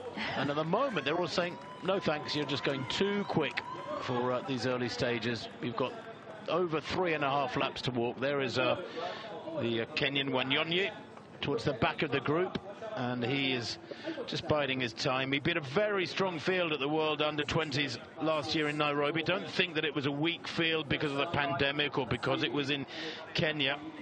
That field included Paul McGrath of Spain, who had won the European Under-20s last summer, amongst others. He really walked to glory. 46.38 in Nairobi. He's walked on the 4th of February, a month ago, so he's had a little race just to get himself ready for this, as Hairiston Wanyoni, the reigning World Under-20 champion, for 10,000 on the track. And Moravec, a red card already, Mara, for him. Yeah, so lots of contact for Moravec, and he's been on that downhill section. I think lots of contact more likely on the downhill section, where the athletes really need to concentrate on their technique. So Moravec way out in front, but already quite early in the race, just 12 minutes into it, has a red card. But so far he is the only athlete in the field with a red card. Well, there's a bit of a breakaway from the chasing pack. I think that gap is closing. I think there is a foreshortening effect, of course, because of the cameras, but there is definitely, I think, a smaller gap between Moravec of the Czech Republic and the chasing pack, and we've got a bit of a breakaway from the chasing pack. It's the Finnish athlete, Erinchev, Sejan Erinchev, the 17-year-old, who's a 44.5-minute walker. Indeed, on the track he's actually walked under 44 minutes. Hardly any use of the arms there, is it? Really strange technique. Yeah, typically you see quite a low arm position, and they really use the arms to help drive the use of the hips. Well, look, compare it with the walk to the right of picture, Pastor, who I think is one of the Spanish athletes. Yeah, Pablo Pastor. We've got a shot of Pastor just now. Erinchev here, hardly using his arm, very low arm coverage. Look at the difference between him and Pastor, the arm use. It's extraordinary. The Chinese as well really pump hard with their arms. Majority of them do. But Erinchev here perhaps just easing back as on this upslope as the pack swallow him up. Yeah, reminder what we were saying earlier, that a lot of the race walkers compared to distance runners have a much more developed upper body and musculature to use those arms to keep a good technique. So currently only one red card for Moravec, the Czech athlete, in the lead. One of the Italians there in third place. Just looking at which one that is. That's Notare Stefano.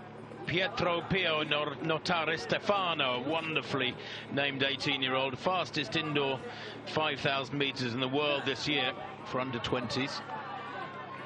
And there is the chasing group.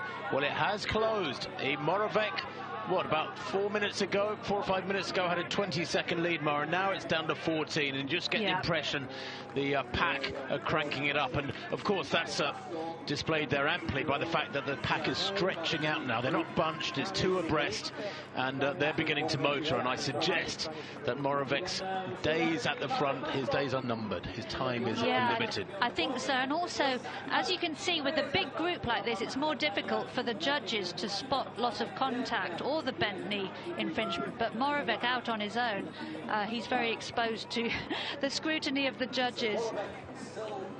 Well, at 3K, Moravec's time 13:41, and it was just a 14-second lead at that point from the big pack. And yeah, he's blowing hard now. I think that might have been his, was it Andy Warhol said 15 seconds of glory? Everybody gets 15 seconds of glory. Yeah, he certainly looked very confident when he set out. And it's very early days yet in the team standings, but through 3 kilometers, Spain are in the lead, followed by China and then Turkey. Well, let's take a look at Amit here. He is the young man who took the silver medal last year at those World Under-20 Championships in Nairobi. His personal best, 40:28. And the Indian Amit looking quite strong, and he's a fascinating character. His coach, Chandan Singh in Pune, has represented India in 2 World Championships himself, is still an active athlete. A lot of the training that he gives young Amit Khatri, the 18-year-old, is via WhatsApp. They have a great relationship, and apparently when he was a youngster, he used to lie in bed, and his father used to go out and jog in the mornings, and he used to drag young Amit Khatri out of bed and say, come on, you're going to get on with life, you're going to build something for yourself. He wanted him to be good at sport, and he credits his father with his his ability now to apply himself and train so hard as Khatri, the Indian. Celebrated widely in India, the first ever World Championship medal for India in the walking disciplines in any category, any age group, either gender. And he's certainly one of the favourites here, and giving a good account of himself at the moment. The Italians are well represented up there in the top 10 or 15. There is Wanyonyi, the Kenyan, the only Kenyan representative in this, by the way, Hairston Wanyonyi. Weigel there of Germany, beginning to suffer a little bit, has had to let go. Yildiz of Turkey, just 17 years old. He's a 43-minute walker. He's a really good athlete, Yildiz. He's struggling in these early stages. And India, of course, have the gold medalist in the men's javelin from the Olympics, so athletics becoming stronger all the time in India. Linz of Latvia there. He is down in around 20th place.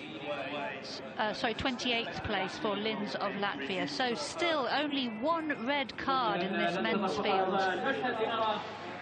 Well, the Spaniard there, Martinez Rodriguez, the 18-year-old, second junior 10-kilometre race just recently. He actually won the Catalan junior 10 kilometres too earlier on this year, so he's had a couple of good races to build into this as Martinez Rodriguez, and he's at the moment pushing really hard here, isn't he? Weigel, we understand, has just had a yellow card.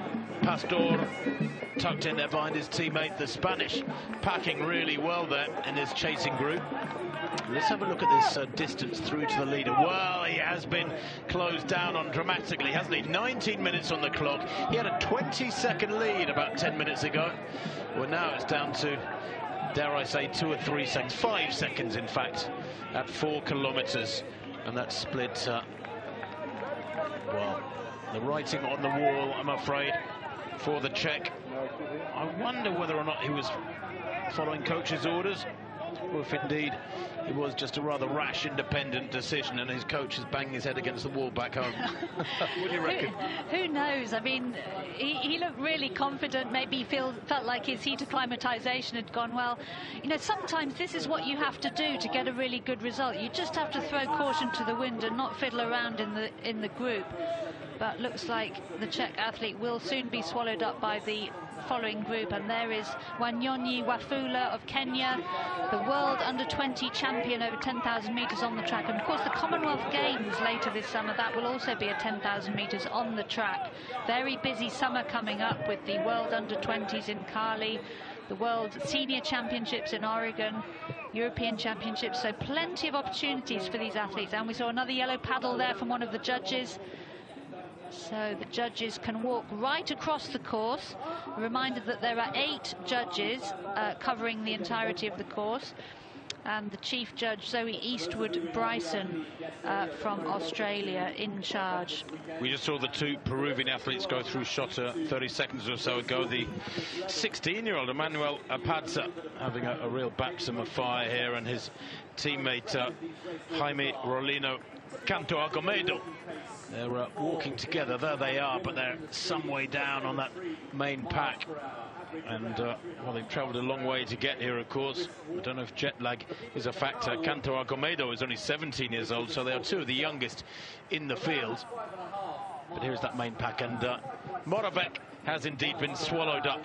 And actually, the 2K time for Moravec, 9:08. His second 2 kilometres was 9:23, so it was 15 seconds slower. And that, of course, accounts for most of the gap that has been swallowed up and seen him swallowed up and absorbed into this pack now. There's the Spanish trio, Martinez, Rodriguez, Pastor and Rodriguez Rojas. They are beginning to work together pretty well there to the right of picture. Yep. And Spain currently leading the team standings through 4 kilometres. So we're getting more news of red cards. So Christian Bester, the South African athlete who started off in 2nd place out on his own, he has a bent knee red card. Interesting to see Amit of India now hitting the front, or he did for a moment there, and they had to negotiate that left-hand turn. He lost a lot of ground. He was on the outside of the bend. But Amit in the blue, and still out yet to show his cards, so to speak, is Wanyonyi of Kenya. Speaking of cards, there you can see Silva, Moravec and Bester all have each have a red card.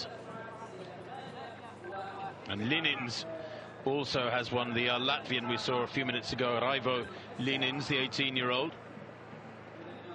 His first race of the year, this. He's a 51-minute performer. And of course, what is very difficult, I suppose, Mara, for these athletes is when they are in a big pack that's moving faster than they're really capable of themselves. They are tempted to be dragged along and raise their game, stick with that pack, but they actually can't maintain a technique to move at that speed. And they're going to get cards, they're going to get warning cards. Absolutely, that's the real challenge. When they're under pressure to go faster, if they don't have the technique at those faster speeds, then they will be found out.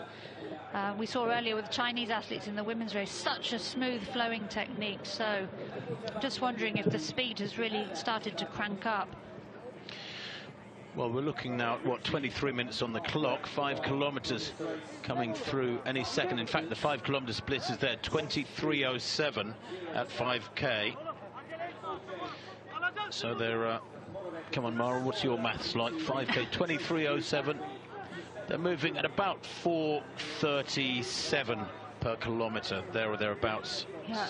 I mean, those of you, the viewers who are keen walkers, try walking at 4:37 minutes per kilometre. It is unbelievable the speed that these athletes are going at.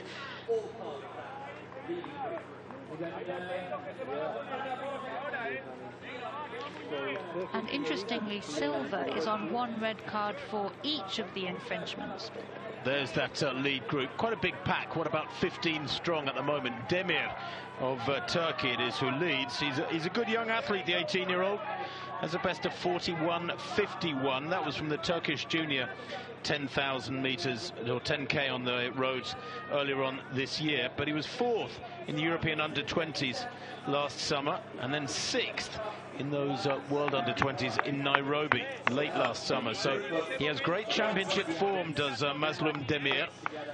Walking with confidence, both those shins strapped up. I wonder if he's been carrying 1 or 2 injuries. The Chinese beginning to move to the fore almost inevitably. Wang Hongren and Zheng Yu, both wearing those dark glasses and white caps.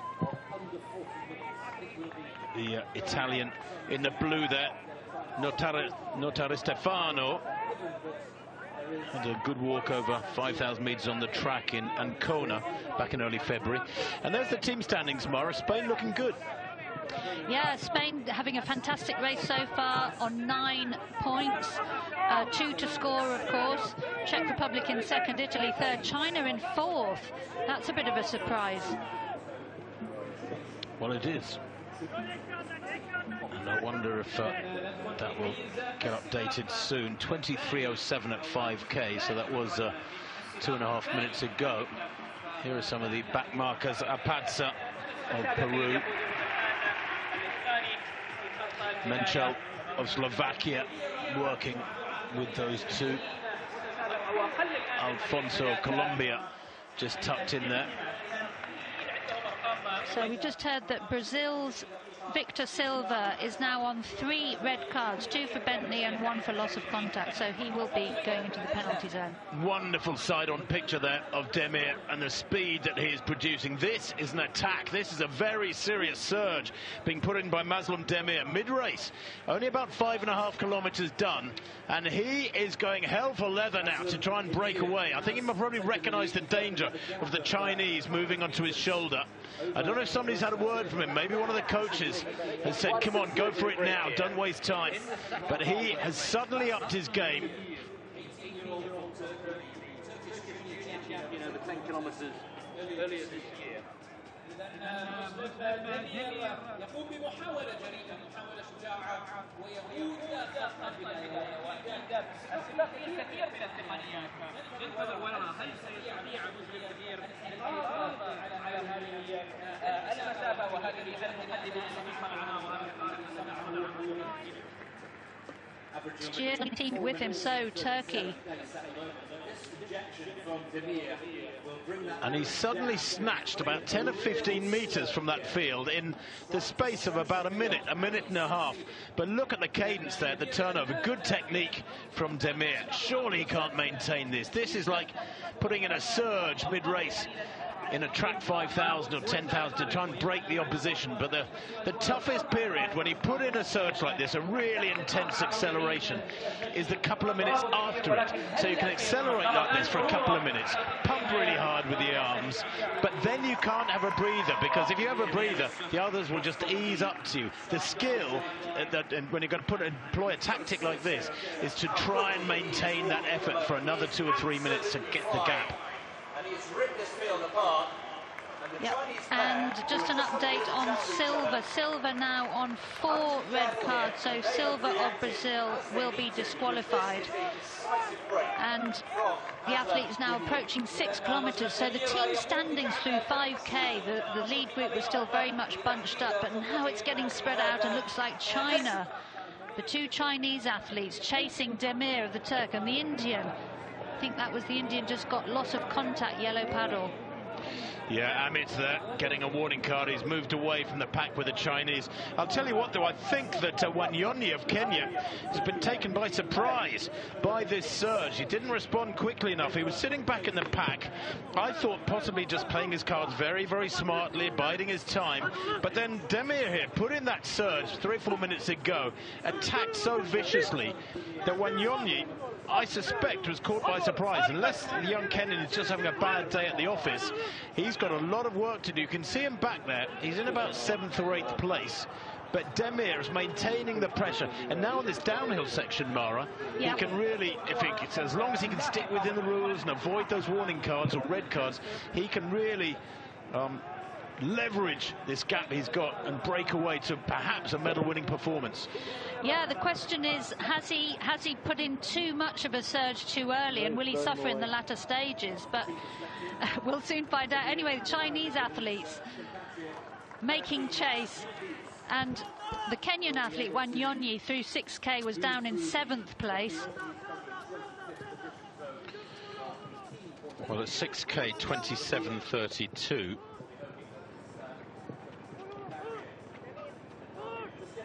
And I suspect, and there is a warning disc for Demir.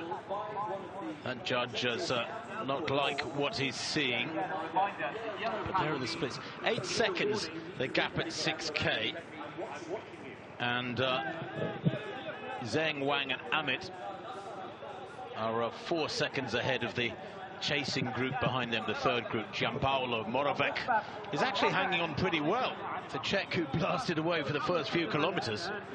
Yep, and there is Silva, who's just been disqualified, the Brazilian athlete. So he had 4 red cards. Well, he seems to be taking it philosophically there, does Silva. João Victor Silva, the 18-year-old. Demir negotiates the turn at the bottom end of the course, the lower end, that is the northern end, of course. He had a good look across, didn't he, at the chasing group? Yeah, good glance across there. So Demir, good technique at the moment. So Irinchev, the Finn, on 2 red cards.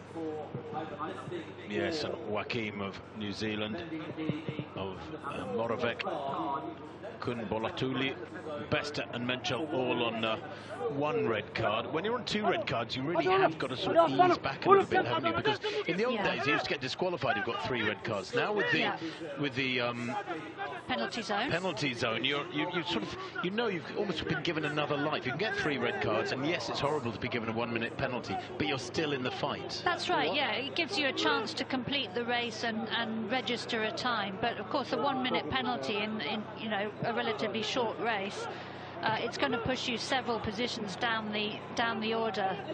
So grimacing really hard here is Demir. Mazlum Demir on this upslope, determined to maintain the effort, glancing across there at somebody, and I'm not sure he didn't wink at them, but he was smiling certainly. It's a half grimace, half smile, but he's maintaining the pressure. Now the question is, can he hold this through to the finish? Because that gap back to the Chinese, I don't think it's closing. It was 8 seconds at 6K with 27 minutes on the clock. He's approaching 7K. In fact, 7K 31:33. And the gap is 10 seconds. Mara, he's pulling away. Yep. So with 3K left and the 2 Chinese chasing, but Demir looks good technically at the moment. And the Chinese athletes look like they've dropped the Indian Amit. They look very calm, don't they, the 2 Chinese? There they are. They're on the upslope now. We know this. And the Chinese with Amit back behind them in 4th place. The Indian just losing a bit of ground on this Chinese pairing. Now, I wonder if that indicates that they are beginning to start a bit of a gallop here and close on the leader, Demir. Yeah, you can really see the uphill there. And just a reminder of the team standings through 7K. China in the lead. Oh, that was quick, very quick. Demir looks like he's going through a bad patch. Well, I thought he was maintaining his effort. Literally about 90 seconds ago, we saw him working really hard. But the Chinese here have effectively changed gear. I think there was a warning card being held out, and one for the Indian as well. Yep. Goodness me. But Demir was trying to hang on to the Chinese athletes, but looks now like they've gone ahead. And a little grin there from the Chinese Wang. So just back to the team standings, China in the lead at 7K, Italy in 2nd on 12 points, and Spain in 3rd on 18, Czech Republic in 4th. Well, Zheng and Wang here working together. It's almost a sense of deja vu, isn't there? The Chinese pairing in the women's under-20 an hour or so ago, working together and easing away from the field in the second half. Side by side. Exactly the same unfolding here in Muscat in the men's under-20 race. Amit Khatri is working really hard. I mean, he has roared past Demir, who I think has shot his bolt, I'm afraid, the young Turk. But Amit Khatri might be heading for another medal. He took a silver last year in the World Under-20 10,000 on the track. But on the roads, he's going as well. Certainly is. So it's all China at the moment. China have won individual gold in the last 3 editions of this event, and they are the defending team champions as well. Going back a little bit, Kai Zelin from 2010, the silver medalist, went on to win silver at the Rio Olympics. So we might see Zheng and Wang in the senior ranks in the coming years. And there is one of the Oman athletes, full team from Oman in this men's race, sadly being lapped. And here comes Wang Yonyi. Yeah, exactly. The Chinese pairing out in front, working hard, beginning to lap athletes. We actually saw an Omani athlete lapped a long time ago. Amit there goes through. Amit Khatri, the young Indian, and many in India will be roaring him on. But here he comes now, the Kenyan, Hairiston Wanyonyi Wafula. He's better known as Hairiston Wanyonyi, even though his number says, his bib says Wafula. World Junior Champion, World Under-20 Champion last year on the track at 10,000. Now I wonder if he's left it a bit late, because they haven't got long to go. 35 minutes on the clock, and Wanyonyi has got a lot of ground to make up on Amit Khatri and that Chinese pairing out in front. They're working together. They're pumping really hard to try and break the Indian. And I'm sure they'll be aware, because at the turnarounds they get a good view of what's going on behind them. They'll be aware that Wanyonyi is there or thereabouts, and they'll be aware too, Mara, of his status as a reigning world champion on the track. Yeah, absolutely. He's looking pretty good to me. He's got slightly uneven arm action there, but Wanyonyi now into 4th place. Well, the fascinating thing about Wanyonyi is he said that he tried running as a youngster, but of course he found out that he wasn't good enough to be a good runner, turned to walking and became a world champion. So through 8K, Tim, Wanyonyi was 13 seconds off the leaders, the 2 Chinese, and Amit was 2 seconds down. And down in 5th place, Giampaolo of Italy, 19 seconds adrift of the leaders. 6th place, Irinchev of Finland, is on 2 red cards. So top 5, no red cards. Well, there it is, Wafula. Wanyonyi of Kenya is 13 seconds down, and Amit here, we saw him get a warning disc just a couple of minutes ago, moving to the side to get a drink, but he is right up alongside the 2 Chinese. He has closed on them. Big acceleration from him over the last couple of minutes, and this is the battle. Now, can he split the 2 Chinese? Veikala of Finland in the women's race couldn't get amongst them. She had to settle for 3rd place behind the Chinese 1-2. Are we going to see a repeat of that here, or can Amit Khatri split the Chinese pairing? And that's a warning card, I think, for Zheng, and another one for Amit. Yeah, and Amit actually has a red card now for loss of contact, so 1 red card and a yellow paddle also from that judge we just saw there. But the 2 Chinese athletes currently on no red cards. Ditto for Wanyonyi in 4th. And Wanyonyi is motoring. He is closing, there's no doubt about it. And those Kenyan colours as they pass another of the Omani athletes. There's the team standings. China leading pretty comfortably, of course, 1-2 at the moment. Italy on 18, Spain on 20. Not that we've seen much of the Italian or Spanish athletes in the latter stages, but of course the team element just makes your efforts through the race very, very important. Even if you're nowhere near, if you haven't got a sniff of a medal, your efforts are still very important. Now, was that another? That was another paddle for Zheng, I think. That was loss of contact for Zheng. But again, the yellow paddles don't lead to red cards. Currently, both Chinese athletes on 0 red cards, but Amit really giving the Chinese a run for their money. Isn't he doing an incredible job here? Amit challenging the Indian, the Chinese, getting his nose in front even. Was that another warning for Zheng? Yep. Who's just beginning to ease back on the throttle. I wonder if he's thinking, here are those red cards. Silva we know is disqualified. Bester is sitting out a penalty. Joachim and Moravec Irinchev, Amit and Wafula, that's Wanyonyi of Kenya, each on 2 red cards. So Wanyonyi's going to have to be careful now. Yeah, and Amit, yeah. So there could be a lot of change up at the front with those 2 on 2 red cards, and further down the field also 6th and 7th.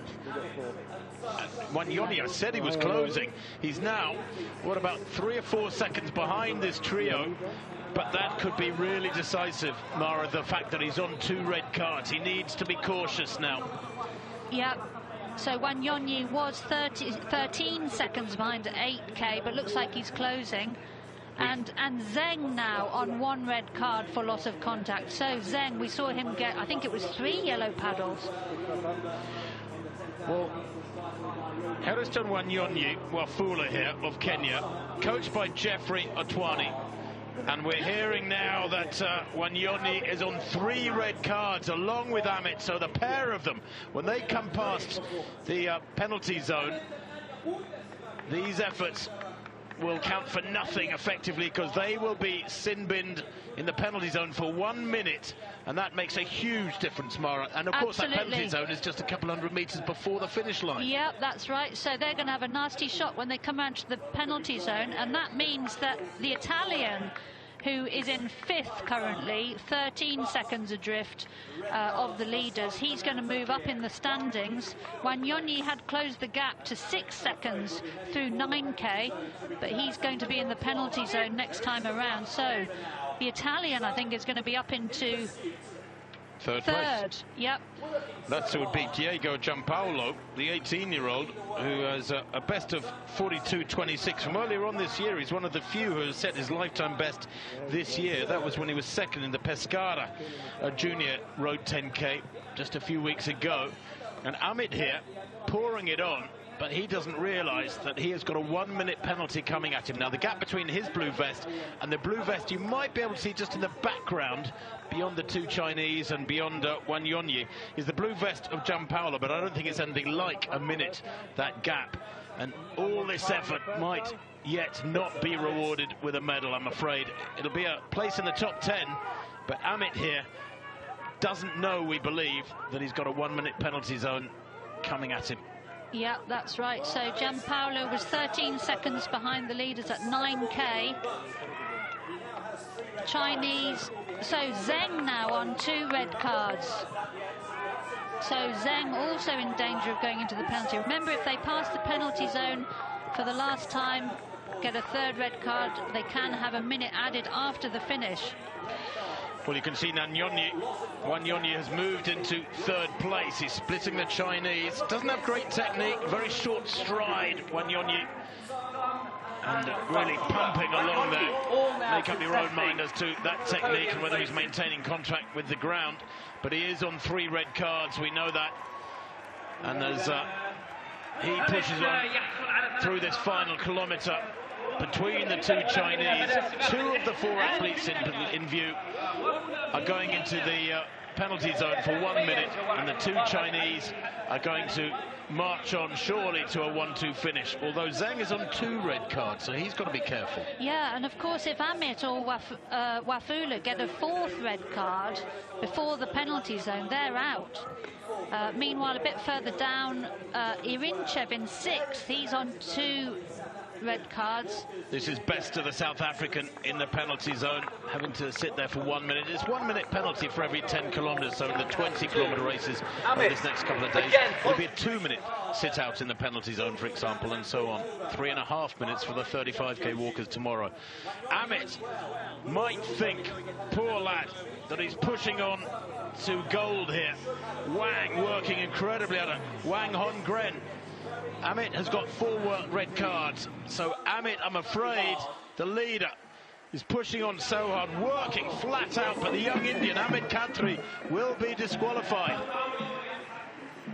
And there he is disqualified. So Amit thought he was leading. That is the unique tragedy of race walking. They all know it. It's part of the nature of the beast. It's been part of the history of the event.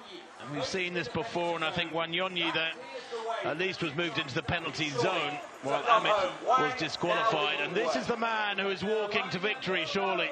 Wang Hongren, the 18-year-old Chinese, is one of only two athletes, his compatriot the other, who had broken 40 minutes for this distance. But on this circuit, forget about times. It's not a quick circuit. It's going to be outside 44 minutes, but it is going to be significantly a gold medal winning performance in the men's under-20 10-kilometre walk for Wang Hongren of China.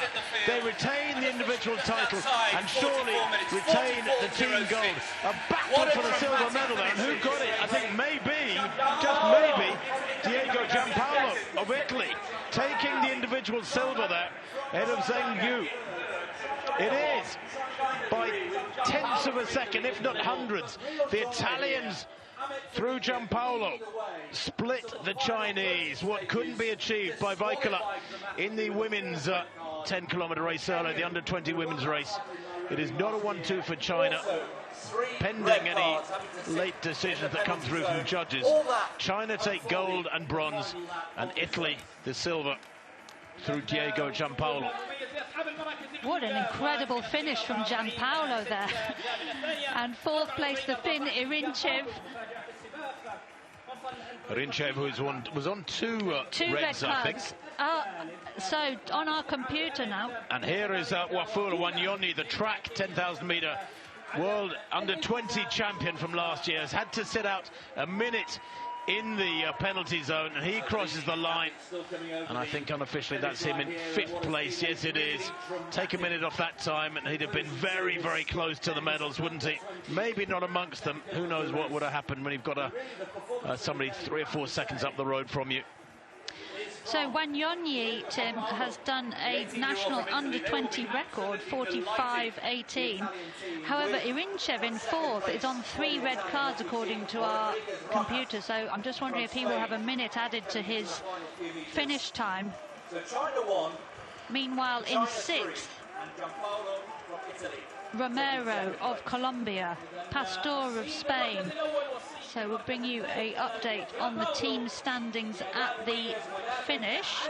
So China, 4 points, winning the gold for the team competition. There is Demir Rodriguez Rojas, had walked himself into the ground almost literally. Demir, who had to sit out a minute in the penalty zone. He crosses the line back in, what, about 10th place? And we're not getting the individual results on our computers just at the moment. Demir was in 11th place. Yeah, and just coming back to the team standings, Italy 2nd and Spain 3rd.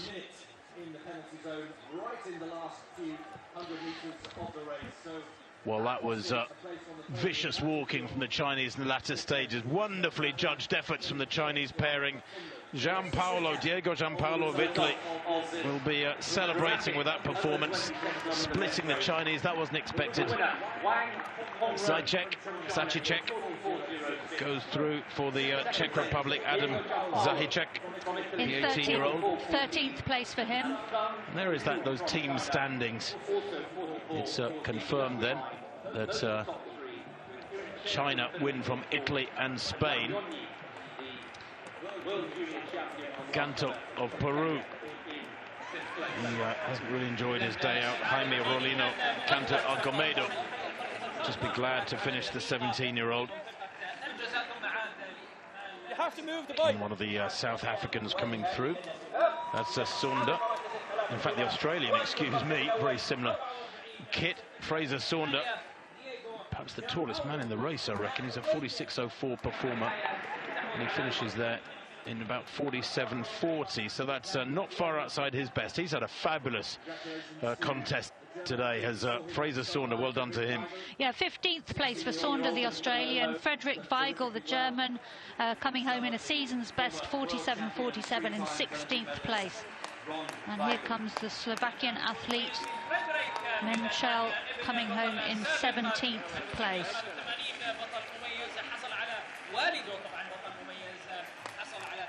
The other Peruvian coming through there, Apatza.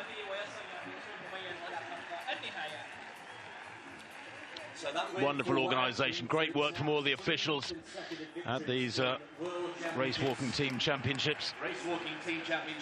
As you can see, the ice packs out there being given to all the athletes.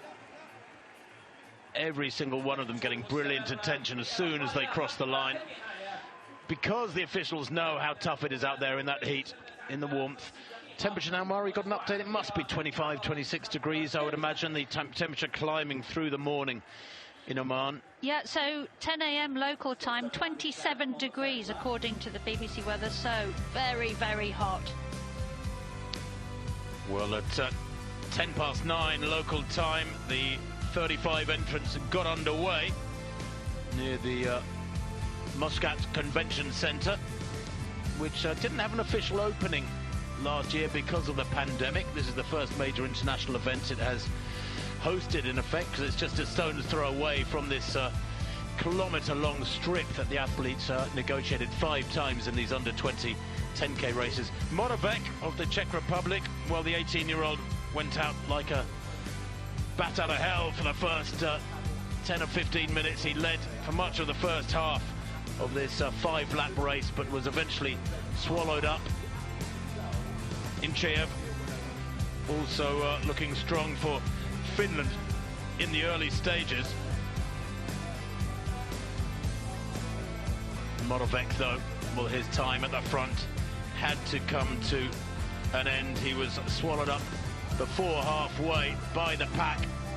A dramatic deceleration from him with a slight acceleration from the pack. It was inevitable. He built up a big lead within the first 5 minutes of this race.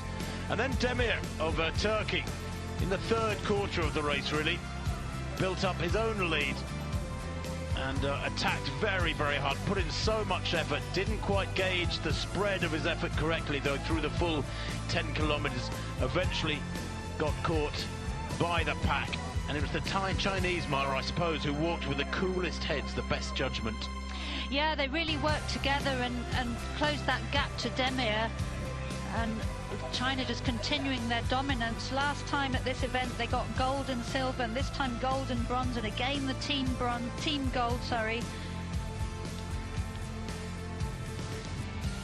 Well, Demir, when he put in that attack, it was very, very intense. If he had spread that effort better over the second half of the race, you feel as though he might have finished a little bit better than his eventual 11th place. I mean, he did well to hang on, actually, considering how the pack swallowed him up. I thought he was going to disappear out the back door. Yeah, if he just put in a slightly less intense surge, I just wonder if he could have held that lead. But good on him for having a go. And there we see the Chinese athletes when they're really working to close that gap. Wang eventually prevailing, but you can just see how hot it looks there. Interesting though, wasn't it? Because the Chinese definitely work together in pairings. They must train together, and in racing situations they know each other so well and they can read each other's thoughts.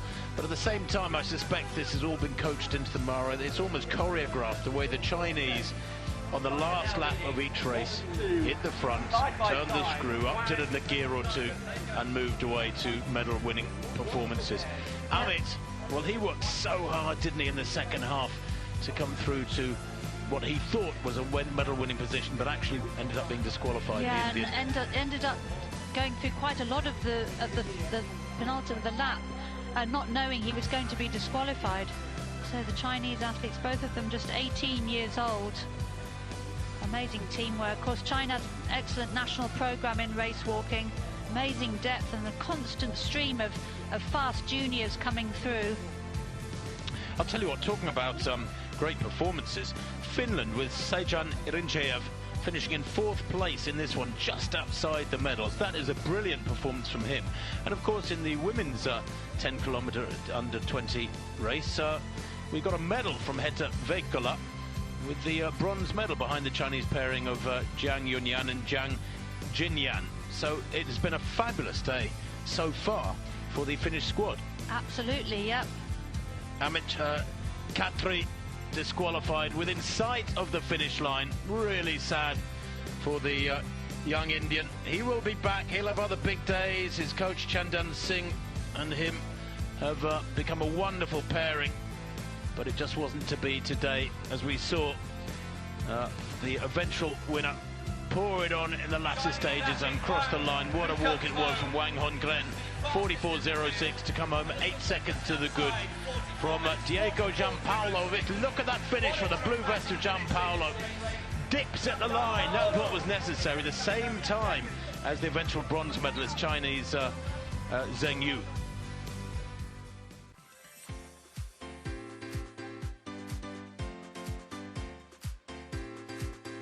Well, we can take a look now at the top finishers. The medals going to the gold going to Wang. That's Wang Hongren. Perfectly judged performance from him. Giampaolo of Italy, well, he must have had a storming final lap to take the silver medal just ahead of Zheng Yu. Able to split the Chinese, that is a claim in itself when they are so dominant to the global scene. And what a walk from Orinchev for the Finns, with world champion outdoors over 10,000 meters on the track. Hairston Wanyonyi Waifula finishing in 5th place. And then great walking with so many athletes not so far behind the medalists. Sunda there having a really good walk for Australia. I think I might have said that was New Zealand earlier. Apologies for that. Sunda of Australia in 15th place. He's only a 17-year-old. He can be back for more in a couple of years' time. And Yildiz bringing up the rear there, 52.28 for Turkey. He too just 17 years old. And we can take a look at the team race results. And now, remember, it was just a 2 to score. China with 1st and 3rd, accumulating just 4 points. The lowest, obviously, is best. Italy and Spain also amongst the medals and well separated points-wise from Colombia in 4th place. Good from Australia to get up there in the top half dozen teams in 5th place.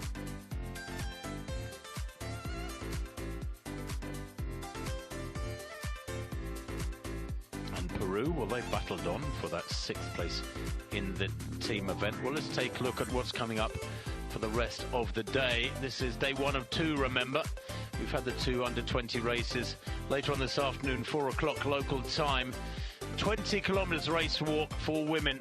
Yes, it will be 10 laps, twice the distance of the 2 races we've seen this morning. That will be very, very tough indeed. And of course, the temperature expected to be a little bit warmer at 4 in the afternoon local time in Muscat.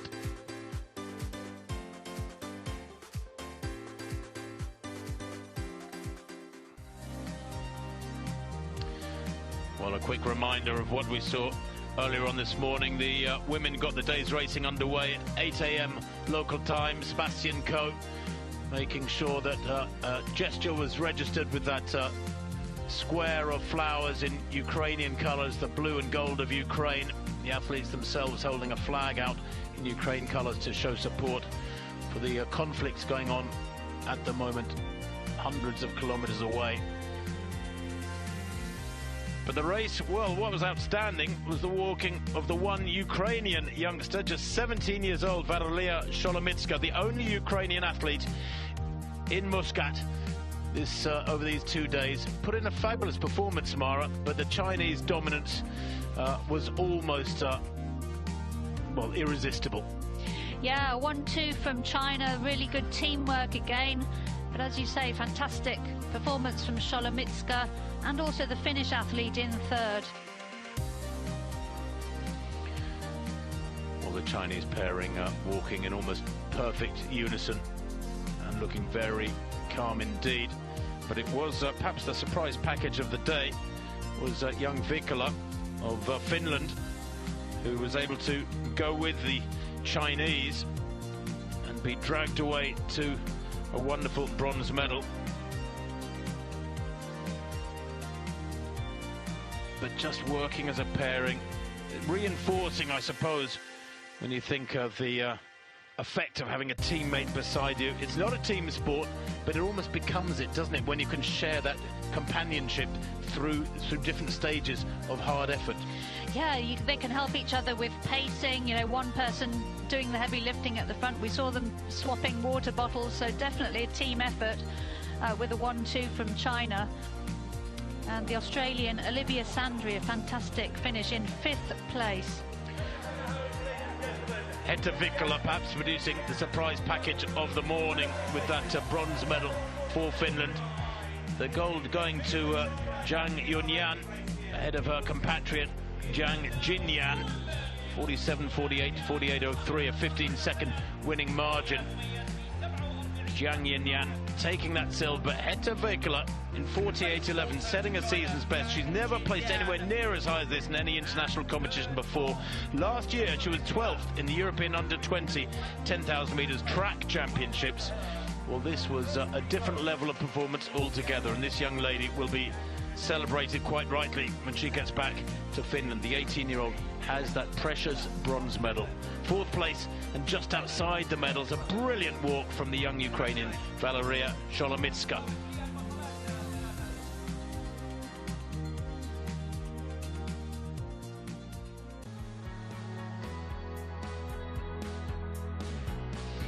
Well, just confirmation of the top placings in the women's under-20 10K race walk this morning. Jang Yunyan taking gold with 47.48 ahead of her namesake Jang Jinyan, 48.03, and Veikkola that bronze medal. Quite a long way ahead of 4th place Sholomitska, but that is a performance full of character and determination. It's a massive statement from the young Sholomitska of Ukraine. Sandari of Australia in her first ever international competition, producing a fabulous 5th place, and her compatriot Pert down in 13th place behind Lundman of Canada in 15th place. Found it, like so many of these athletes down the field, a very tough morning's work. Saisto, the other Finn, in 33rd place, will be nonetheless very, very happy for her teammate Hetta Veikkola with that bronze medal.